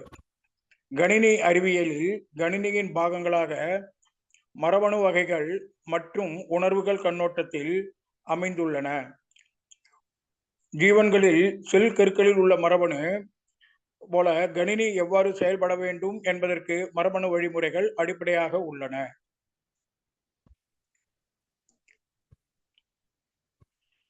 கணினி மற்றும் ஜீவன்களில் மனித உடலில் புலன்கள் செயல்பாடுகள் யாவும் 2 இயக்க மண்டலங்களாக கொண்டது. அவை யாவும் உடல் முழுவதும் சுழன்று ஓடிக்கொண்டிருக்கும் ஜீவகாந்த அலையில் பரவி திணிவு மையமான கருமையத்தில் வைக்கப்படுகிறது. கணினியில் மதர் போர்டு மற்றும் நரம்பு வலை அமைப்பு அனைத்தும் உணர்வுகளும் செயல்முறைகளால் ஒன்றோடு ஒன்று இணைக்க அனுமதித்து சேமிப்பகம் HDD/SDD இருப்பாக வைக்கப்படுகிறது. இதில் உள்ளீடாக கொடுக்கப்படும். மன்னிக்கணும், 15 நிமிஷம் ஆயிடுச்சு. 15 ரைட்டுங்க ஐயா. எனக்கு ஐயா சாரி, நானே ஒரு தப்பு ஒத்துக்கிறேன். எனக்கு செல்போன்ல படிக்கிறது கொஞ்சம் சிரமமா இருக்குங்க ஐயா. ஹார்ட் காப்பி மாதிரி வச்சுக்கிட்டு நான் அப்புறம் நான் அடுத்த தடவை படிக்கிறேங்க ஐயா. ஓகே. அதாவது மொத்தம் வந்து நீங்க 20 ஸ்லைடு வச்சிருக்கீங்க. இப்போ 15 ஸ்லைடு வரைக்கும் படிச்சிருக்கீங்க. இப்போ இதுல வந்து குயிக்கா அப்படியே சும்மா பார்த்துலாங்க. அதாவது என்னன்னா சிபியூவை, அதாவது கம்ப்யூட்டரையும் மனித உடலையும் நீங்க கம்பேர் பண்ணிருக்கீங்க. ஆமாங்க ஐயா. அது வந்து 8 சிறப்பியல்பு இருக்க ஜீவன்களுக்கு அது கம்ப்யூட்டர்ல 8 பார்ட்ஸ். அவங்க ஐயாவுக்கு நான் ஏற்கனவே அனுப்பிச்சிருக்கேன் நான் குரூப்ல. ரைட். இல்ல எனக்கு அது ஓகேங்கய்யா. இதுல மெயினா என்னன்னா நீங்க அந்த அறிவியல் ஆராய்ச்சி, அதாவது கருமையத்து கூட எப்படி கோரிலேட் பண்ணி கொடுக்க போறீங்க. இதுல வந்து கம்ப்யூட்டர் பார்ட் எல்லாம் ஓகே. பட் அது கருமையத்துக்கும் இதுக்கும் என்ன சம்பந்தம்? அப்படிதானே? அதுதான் நம்மளுடைய நோக்கம். சரிங்க ஐயா. அது நான் இன்னொரு ஸ்லைட் போட்டுருக்கேன். இதுல நான் என்ன எடிட் பண்ணணுமோ எடிட் பண்ணிக்கிறேன், ஸ்டார்ட் பண்ணிக்கிறேன். இதுல குறைச்சு, அதாவது அது கம்ப்யூட்டருக்கும் மனித உடலுக்கும் தொடர்பு இருக்கு இல்ல, இத இப்படி நம்ம ஓமைப்படுத்தலாம்ங்கிறது ஒரே ஒரு ஸ்லைட்ல சொல்லிட்டு படிக்கிறதுக்கு கொஞ்சம் சிரமமா இருக்குயா. எனக்கு சனிக்கிழமை அன்னைக்கு நான் எனக்கு சிஸ்டத்திலே உட்காந்துருக்கேன். நான் சிஸ்டத்துல உட்காந்து படிக்கிறேன். அடுத்து ஐயா நான் சொல்றது கேக்குதுங்களாங்க ஐயா? சொல்லுங்க ஐயா. சொல்ல வர்றது உங்களுடைய டிஃபிகல்டிஸ் பத்தி சொல்லுங்கய்யா. நீங்க உங்களுடைய கண்டென்ட் பத்தி சொல்றேன். அதாவது கணினியில வந்து ஜீவன்கள் ஒப்பீடுங்கிறது ஒரு ஸ்லைடு வச்சுக்கங்க. அது சும்மா ஒப்பீட்டுக்காக வச்சுக்கங்க. ஒரே ஸ்லைட்ல முடிச்சிருங்க. சரிங்க ஐயா. மீதி எல்லாமே வந்து இந்த கருமையத்துக்கு நீங்க அறிவியல் பூர்வமா என்ன சொல்றீங்க? இந்த கருமையத்த அறிவியல்ல ஏதாவது ஆராய்ச்சி பண்ணிருக்காங்களா? இல்ல கருமையத்த நீங்க எதுக்கு எந்த அறிவியலோட ஒப்பிடுறீங்க? அது எதுக்கு சரிங்க ஐயா. கரெக்ட்டா பொருந்தி வருது? அந்த மாரி விஷயங்கள்ல சொ இது பண்ணுங்க. அத கொஞ்சம் சரிங்க கான்சன்ட்ரேட் ஐயா. பண்ணி சொன்னீங்கன்னா நல்லா இருக்குங்கய்யா. இது என்னுடைய கருத்து. மத்தவங்களுடைய கருத்தும் கேட்கலாங்க. ஏன்னா இது கடைசி வரைக்கும் உங்களுடைய ஸ்லைடு முழுக்கவே வந்து இத பத்தி தான் இருக்கு. அதாவது ஒண்ணொண்ணு அந்த கம்ப்யூட்டரோட ரிலவன்ட்டான விஷயங்கள் தான் இருக்கு. ஸோ ஆமாங்க ஐயா. அது எப்படி இது கருமையத்துக்கு இந்த இந்த தலைப்புக்கு கரெக்ட்டா ஒத்து வருமான்ட்டு மத்த பேராசிரியர்கள் கருத்து கேட்கலாங்கய்யா. வாழ்க வளமுடன். நன்றிங்கய்யா. சரிங்க ஐயா. நன்றிங்க ஐயா. நீங்க கொடுத்த தகவலுக்கு நன்றிங்க ஐயா. வாழ்க வளமுடன். எனக்கு இந்த கம்ப்யூட்டரோட அதாவது ஜெனட்டிக் சென்டரை சயின்டிஃபிக்கா ரிலேட்டடா ஏதாவது ஒரு டாக்குமெண்ட் கொடுக்க முடியும்னாக்கா யாராவது கொடுங்க ஐயா. அதையும் நான் வச்சு கொஞ்சம் அனலைஸ் பண்ணிக்கிட்டு இன்னொரு ஸ்லைட் கூட ரெடி பண்ணிடுறேன். யாராவது இதில் வெல்வர்ஷர் கொடுத்தீங்கன்னாக்கா வில் பி அப்ரிஷியேட்டட். தேங்க்யூங்க ஐயா. இல்லைங்க. அதாவது என்னன்னா, இதுல வந்து நம்ம தலைப்பு வந்து கருமையமும் பேரறிவும். ஆமாங்க ஐயா. அப்போ இது கம்ப்யூட்டர் பத்தி சொல்றது தப்பில்ல. அது ஓகே. இந்த கம்ப்யூட்டர்ல வந்து இப்படிதான் இயங்குது. ஒரு செல்ஃபோன் கூட நம்ம எடுத்துக்கலாம் எக்ஸாம்பிளுக்கு. எத வேணாலும் எடுத்துக்கிட்டு, அதுல இருக்கக்கூடிய கரெக்டுங்க. பார்ட்ஸுக்கும், நம்ம புலன்களுக்கும் ஒரு தொடர்பு அப்படிங்கிறது ஒண்ணு அத ஒரு ஸ்லைட்ல முடிச்சுட்டு, சரி. கருமையத்துக்கு நம்ம என்ன சொல்றோம் அப்படிங்கிறது தான். கருமையம்ங்கிறது, இப்ப கம்ப்யூட்டர்ல இருக்கக்கூடிய கருமையமாக இது கருமையமா இருக்குதுன்னு ஏதோ ஒண்ணு நீங்க டிஃபைன் சிபியு தான் கருமையம்னு நெனச்சீங்கன்னா, அப்ப அது ம். வந்து எப்படி செயல்படுதுன்னு எக்ஸ்பிளைன் பண்ணலாம். அத எப்படி சரிங்க எடுத்து ஐயா. குடுக்குது அப்படின்னு எக்ஸ்பிளைன் பண்ணலாம். சரிங்க இப்ப ஐயா. கருமையம் நம்ம எடுத்துட்டோம்னா, அது வந்து சிபியுவ வந்து அதாவது ஹார்ட் டிஸ்க்க கருமையம்னு சொல்ல முடியாது. சரி. இது ப்ராசஸர கருமையம்னு சொல்ல முடியாது. ஏன்னா கருமையத்துக்கு சரி. ஈக்குவலன்ட்டா வந்து கம்ப்யூட்டர்ல கிடையாதுங்கய்யா. இல்ல அந்த ஹார்ட் டிஸ்க்னு சொல்லுவாங்க. ஹார்ட் டிஸ்க், பென் டிரைவ் இல்லைங்க இப்போ நம்ம ஹார்ட் டிஸ்க் ஆமா ஹார்ட் டிஸ்க் கருமையம் இல்லைங்கய்யா. ஹார்ட் ஹார்ட் டிஸ்க்குமே டிஸ்க். கருமையம் கிடையாது. அதுல ஓகே பதிவு ஓகே. இருந்தாலுமே, இன்னும் ம். ஏன்னா கருமையம்ங்கிறது அப்ப உடலுக்கும் நீங்க கருமையத்துக்கும் சரி உடலுக்கும் கம்ப்யூட்டருக்கும் கனெக்ஷன் போட்டா, மேப்பிங் ம். பண்ணீங்கன்னா, கருமையம்ங்கிறது சரிங்க. உடல்ல உறுப்பே கிடையாது இல்லையா? உறுப்பு கிடையாது. கரெக்ட். பட் ஆனா வந்து ஹார்ட் டிஸ்க்ங்கிறது ஒரு உறுப்பு தானே. ஹார்ட் டிஸ்க்ங்கிறது கரெக்ட். உறுப்பு. கரெக்ட்டுங்க. கரெக்ட். அது என்னன்னாங்க சோ ஐயா, அதனால வந்து ம். சொல்லுங்கய்யா. கருமை கருமையம்ன்றது வந்து it is purely nature. Formation of genetic center is the only nature from the origin to up to this point வரைக்கும். ஆனா வந்து நம்மளுக்கு ஹார்ட் டிஸ்க்னு சொல்லும்போது மற்ற 7 வந்த பிற்பாடு தானே ஹார்ட் டிஸ்க் 8வதா வருதுங்க. மேன்கைண்ட் தானே அது. ஆமாங்க. இல்ல. ஹார்ட் டிஸ்க்ன்னு சொல்றோம்னா, ஏன் வந்து ஹார்ட் டிஸ்க்ல என்ன ஆகும் அப்டின்னா, ஹார்ட் ம். டிஸ்க்ல மெமரி ஆகுறது ம். ஒண்ணு இருக்கு. அதாவது அதாவது அது வந்து ஃபிக்ஸ்டு மெமரி. அது அதுக்குள்ள தான் இருக்கும். அத டெலீட் பண்ணலாம். இல்ல அத ரிட்ரைவ் பண்ணலாம். அந்த மாரி இருக்கு. பட் ம். கருமையம்ங்கிறது அத விட ரொம்ப சக்தி வாய்ந்தது இல்லைங்களா? சக்தி கருமையத்துல வாய்ந்த வந்து ஆமாங்க. ஆக்சுவலா வந்து பார்த்தீங்கன்னா, அது ஏதோ இன்ஃபர்மேஷன் ஸ்டோரேஜ் சிஸ்டம் மாரி கிடையாதுங்கய்யா. கரெக்ட்டுங்க ஐயா. அந்த அதுதான் அது ஆமா. சோ அதுதான் அதனுடைய மகிழ்ச்சி. தன்மை வந்து வேற. சோ அத வந்து சரிங்க. நீங்க பாருங்க. இன்னொன்னு கருமையத்துக்கு நீங்க வேற அதாவது அறிவியல் பூர்வமா சொல்றதுக்கு ஏதாவது ஒரு பாயிண்ட் அத ஸ்பெசிஃபிக்கா க எடுத்துட்டு அத எக்ஸ்பிளைன் பண்ணுங்க. இல்ல இதுலயே கூட இன்னும் கொஞ்சம் அந்த கருமையம் ரிலேட்டடா டீப்பா போங்க. நீங்க எதையாவது கோரிலேட் க பண்ணி சொல்றீங்கன்னா, அதுல எப்படி இயங்குதுன்னு சொல்லுங்க. இப்ப ஹார்ட் டிஸ்க் சொல்லுங்க. ஆனா அது எப்படி இயங்குது? ஹார்ட் டிஸ்க்ல எப்படி பதிவுகள் நடக்குது? அது எப்படி ரிட்ரைவ் சரிங்க. ஆகுது? அது எப்படி சரிங்க ஐயா. மத்த இதுக்கு கடத்துது? அப்படிங்கிற மாரி விஷயங்கள வந்து நீங்க அது எலாபரேட் பண்ணி சொல்லலாங்க. ஒண்ணும் பிரச்சனை இல்ல. சரிங்க ஐயா. ட்ரை பண்றேன். அந்த டேட்டா கலெக்ட் பண்றதுக்கு ட்ரை பண்றேங்க ஐயா. ஓகே. அதே மாரி மகிழ்ச்சி. பிபிடில வந்து கொஞ்சம் ஒயிட் பேக்கிரவுண்ட் வச்சுக்கங்கயா. ரொம்ப டார்க்கா இருக்கு. சரிங்க ஐயா. லெட்டர்ஸும் வந்து டார்க்கா அதாவது இது டார்க் பேக்கிரவுண்டுன்னா லெட்டர்ஸ் ஒயிட்டா இருந்தா நல்லா தெரியும். சரிங்க லெட்டர்ஸ் ஐயா. வந்து நெறைய ப்ளூ ஆமாமா. கலர்ல இருக்கு. ப்ளூ கலர்ல இருந்தா தெரியாது. உங்களுக்கு எனக்கே படிக்கிறது கொஞ்சம் சிரமமா இருக்கும். படிக்கிறதுக்கு சிரமமா இருக்கு. எனக்கே படிக்கிறதுக்கு சிரமம் தான். ரொம்ப சிரமப்பட்டேன். சரிங்க ஐயா. இல்லைங்க. அது இது பிபிடி அவ்வளவு தூரம் சிரமப்பட்டு பண்ணியிருக்கீங்க. அதுக்கு பாராட்டுகள். அது வந்து கொஞ்சம் அலைன்மென்ட், ஃபாண்ட் சைஸ் நன்றிங்க எல்லாம் ஐயா. கொஞ்சம் நன்றி, கரெக்ட் நன்றி. பண்ணா இன்னும் வாழ்க தெளிவா வளமுடன். இருக்குங்க. சரி. நன்றிங்கய்யா. ஐயா வேற யாராவது நன்றிங்க ஐயா. ஏதாவது தேங்க்ஸ். கருத்துக்கள் சொல்லுங்கய்யா அவங்களுக்கு ஐயாவுக்கு.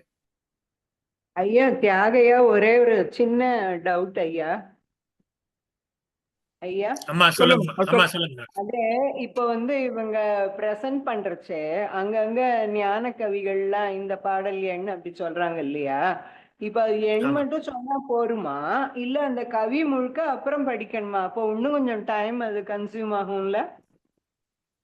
ஆமா ஆக்சுவலா வந்து அது அந்த கவிதைகள்லாம் சொல்லவே தேவையில்லைங்கம்மா. ஏன்னா ஓ. நம்ம வந்து ஒரு கவிதை வேணா வச்சுக்கலாம்.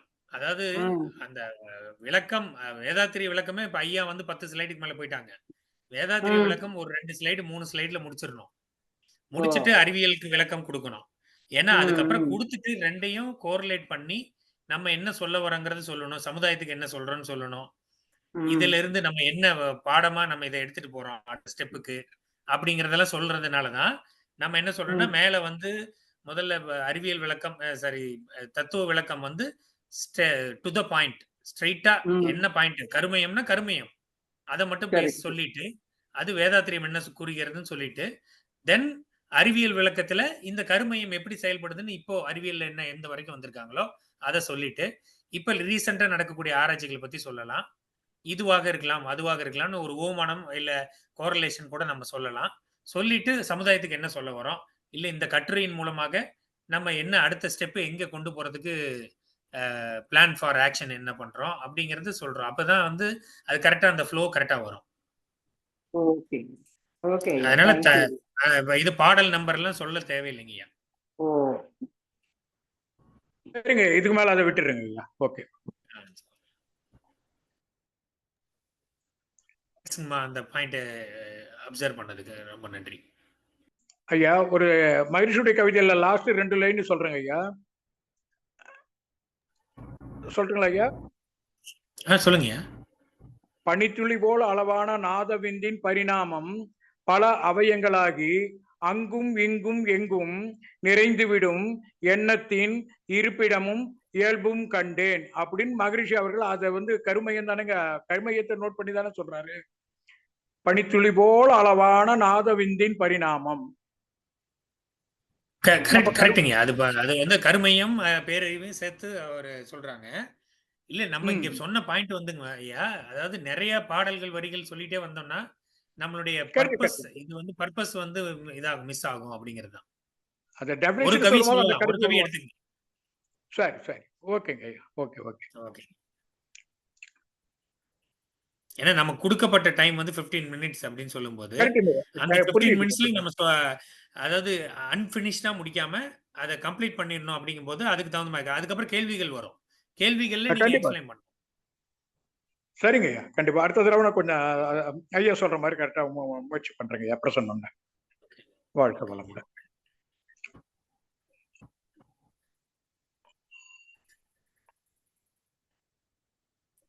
ஐயா வேற கருத்துக்கள் இன்னைக்கு பேசினவங்களுடைய மத்த எல்லாருடைய இதுக்கும் கருத்துக்கள் ஏதாவது இருந்தா சொல்லுங்க, ஷேர் பண்ணுங்க. எல்லாரும் யார் வேணாலும் ஷேர் பண்ணலாம்.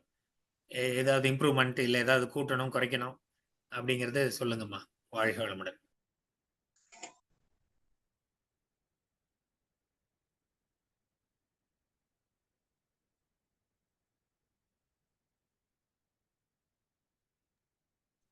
நம்ம டீமுக்குள்ள 2 பேரை கருமையம்னா 2 பேர் யார் செலக்ட் பண்ணிக்கிறாங்க? அவங்க முடிவு பண்ணுங்க. எங்க டீம்ல இன்னும் நாங்க முடிவு பண்ணலங்க ஐயா. கொஞ்சம் அதை பண்ணிக்கிட்டீங்கன்னா அவங்களை இன்னும் கொஞ்சம் இம்ப்ரூவ் பண்ணிடலாம். நீங்க இது ஏன்னா ஒவ்வொருத்தருக்கும் வேற மாதிரி இருக்கும். கட்டுரைகள் எல்லாம் கொடுத்துடலாம். சரிங்க சரி. யாரும் செலக்ட் பண்ணிட்டு அவங்கள நீங்க அடுத்தாப்படி வரும்பொழுது அவங்கள இதை பண்ணிடுங்க அப்படின்னு கொடுக்கலாம். ஓரளவுக்கு உங்க சுமதி அம்மா பண்ணது கொஞ்சம் எனக்கு நல்லா இருக்குன்னு தோணுச்சு. இன்னும் வேற யார் பண்றாங்களோ அவங்க நீங்க 2 பேரை கொஞ்சம் செலக்ட் பண்ணி கொஞ்சம் சயின்ஸ் ஆட் பண்ணிக்கிட்டீங்கன்னா நல்லா இருக்கும். சரிங்க ஐயா, சரிங்க ஐயா. எங்க குரூப் டிஸ்கஷன்ல அதை ஃபைனலைஸ் பண்ணிக்கிறீங்க ஐயா. ஃபைனல் பண்ணிக்கிறீங்க. எல்லா குரூப் ஐயா சொன்ன மாதிரி எல்லா குரூப்புமே 2 பேரை ஃபைனல் பண்ணிடுங்க. ஃபைனல் பண்ணவங்க நான் அனுப்புங்கன்ட்டு லாஸ்ட் வீக்கே நான் போட்டிருந்தேன். அவங்க நேம் கொடுத்துருங்க. அஃபிஷியலா கொடுத்துட்டீங்கன்னா அடுத்து வரக்கூடிய அமர்வுகள்ல வந்து அவங்கள வந்து நம்ம இம்ப்ரூவ் பண்றதுக்கு பயன்படுத்திட்டா அவங்க இந்த வாய்ப்பை பயன்படுத்திக்குவாங்க. அவங்களுக்கு வந்து நம்ம இன்னும் வேற ஏதாவது இன்னும் நிறைய இன்புட் கொடுக்கலாம், இல்ல சேஞ்சஸ் பண்ணலாம், இந்த பிரசன்டேஷன் இன்னும் வந்து கலர்ஃபுல்லா மாத்தி கொடுக்கலாம். அது மாதிரி அவங்களுக்கு ஹெல்ப் பண்ணலாம். ஸோ அதனால எல்லா டீமுமே வந்து அட்லீஸ்ட் ஒரு 2 பேரை பேக்கப் வேணா ஒருத்தர் வச்சுக்கோங்க. இப்ப இவங்க தியானம் குரூப்ல வந்து பேக்கப் கூட ஒருத்தங்க ரெடி பண்ணி அவரும் ப்ராக்டிஸ் பண்ணிட்டு இருக்காங்க. ஸோ அந்த மாதிரி பேக்கப் ஒருத்தர் வச்சுங்க. ஏன்னா லாஸ்ட் மினிட்ல ஏதாவது ஒரு மாற்றங்கள் இருந்ததுன்னா அவங்க போய் பேசலாங்கிறதுனால 3 பேரு. ஆனா மெயின் 2 பேர் எடுத்து வச்சுட்டு அவங்களுடைய ஸ்லைடு எல்லாத்தையும் சப்மிட் பண்ணிட்டீங்கன்னா நம்ம ஸ்லைடு எல்லாத்தையுமே ஏன்னா பிரிண்ட் அவுட் எடுத்து ஐயா கொடுக்கணும்னு சொல்லியிருக்காங்க. ஸோ அதை வந்து நம்ம கண்டென்ட்டை வந்து ஆல்ரெடி 2 கண்டென்ட்டை நம்ம அங்கே அனுப்பியிருக்கோம். ஜானகிராமன் ஐயாவுக்கு அனுப்பியிருக்காங்க ஐயா. அதை வந்து ரிவ்யூ பண்ண சொல்லி. ஏன்னா அவங்க வேற மாதிரி ஏதாவது எதிர்பார்க்குறாங்களான்னு கேட்கறதுக்காக அனுப்ப சொன்னேன். ஐயா அனுப்பியிருப்பாங்கன்னு நினைக்கிறேன். ஸோ அப்போ அவங்க ஃபீட்பேக் ஏதாவது வந்ததுன்னா நம்ம கொஞ்சம் மாற்றி அமைக்கிற மாதிரி இருக்கும். அதனால வந்து அட்லீஸ்ட் அந்த 12 பிபிடி நம்ம ரெடியாக இருக்கணும். அதில் வந்து இன்னும் எனக்கு வந்து வரல. ஸோ அது கொஞ்சம் பார்த்து பண்ணி கொடுத்தீங்கன்னா நல்லா இருக்கும். வாழ்க வளமுடன்.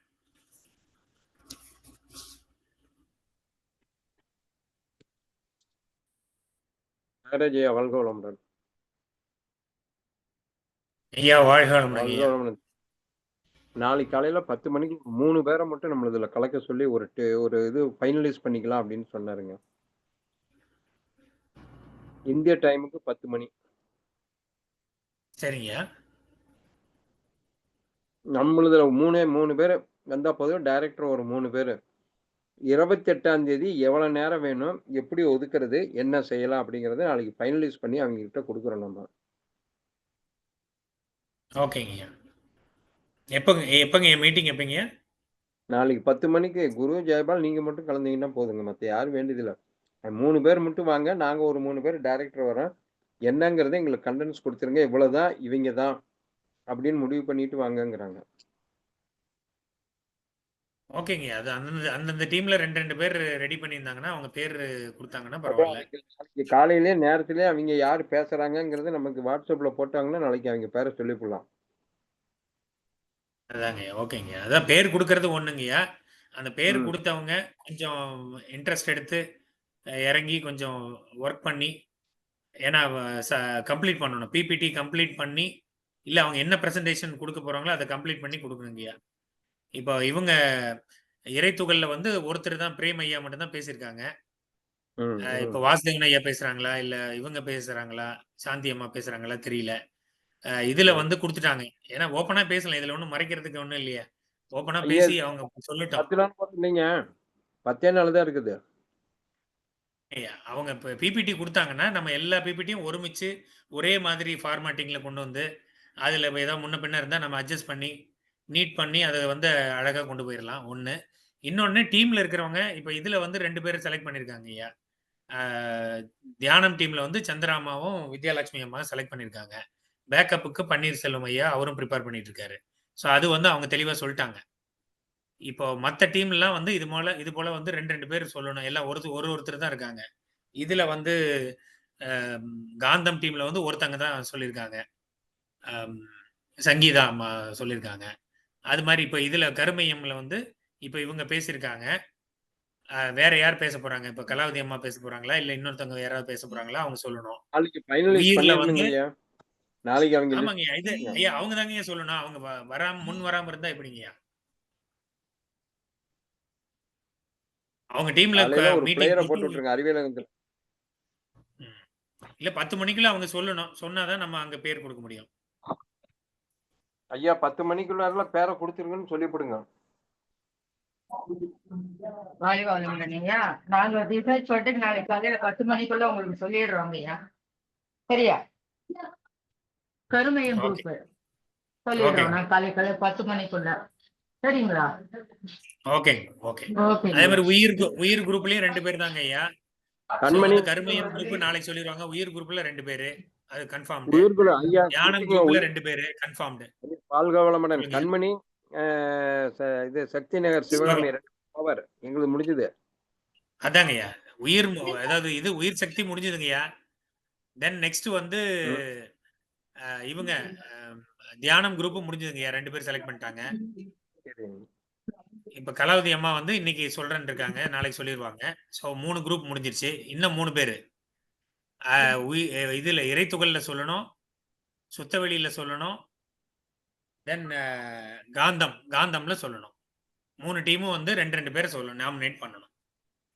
நாளைக்கு காலையில 10 மணிக்குள்ள சொல்லுங்க. இல்லைன்னா ஒருத்தர் தான் மேடை ஏறுவாங்கன்னு சொல்லிப்பலாம், வேற வழி இல்லைங்க. ஓகேங்க. நாளைக்கு 10 மணிக்குள்ள அவங்க யாரை வேணாலும் செலக்ஷன் பண்ணிட்டு சொல்லிட்டுங்க. ஏன்னா அவங்க வாழ்த்துக்கள்ங்க பேர் நீங்க அனைவரும். பேர் கொடுத்தோன்னா அடுத்தது அவங்க கேட்பாங்க என்ன பிரசன்டேஷன் அதை அனுப்புங்கன்னு கேட்டாங்கன்னா நம்ம ரெடியா இருக்கணும். ஆமாங்க. கண்டிப்பா கண்டிப்பாங்க. நான் 10 என் மணிக்கு வாழ்க வளமுடன். நான் வந்து இப்போ நீங்க நிறைய இருக்குன்னு சொன்னதுனால இப்போ திரும்ப ரீசெண்டா ஒரு ரீசன்ட் ரிசர்ச் எடுத்திருக்கேன். அதை ஒரு 4-5 பக்கத்துக்குள்ள எழுதி நான் உங்களுக்கு அனுப்புறேன். அடுத்த இதுல எங்க கருமையன் குரூப்ல நான் உங்களுக்கு வாழ்த்துக்கிறேன். அதுக்கு பிபிடி இப்போ ஏற்கனவே நான் 25 ஸ்லைட் போட்டேன். அதனால அதை வந்து இப்போ 10 ஸ்லைடா மாற்றி உங்களுக்கு அதையே நான் வந்து நாளைக்கு நாளானிக்குள்ள உங்களுக்கு அனுப்பி விட்டுறேங்க. அடுத்த இதுல நான் படிக்கிறேன். நான் அதுக்குள்ள நாங்க வந்து எங்க குரூப்ல டிஸ்கஷன் பண்ணிட்டு யார் 2 பேருன்றது செலக்ட் பண்ணிக்குவோம். இன்னொன்னு நீங்க சொல்ற மாதிரி அடிஷனலா 3வது நபரையும் வச்சுக்கிறோம். ஓகேங்களா? வாழ்க வளமுடன். நன்றி. சொல்லி முடிவு பண்ணீங்க.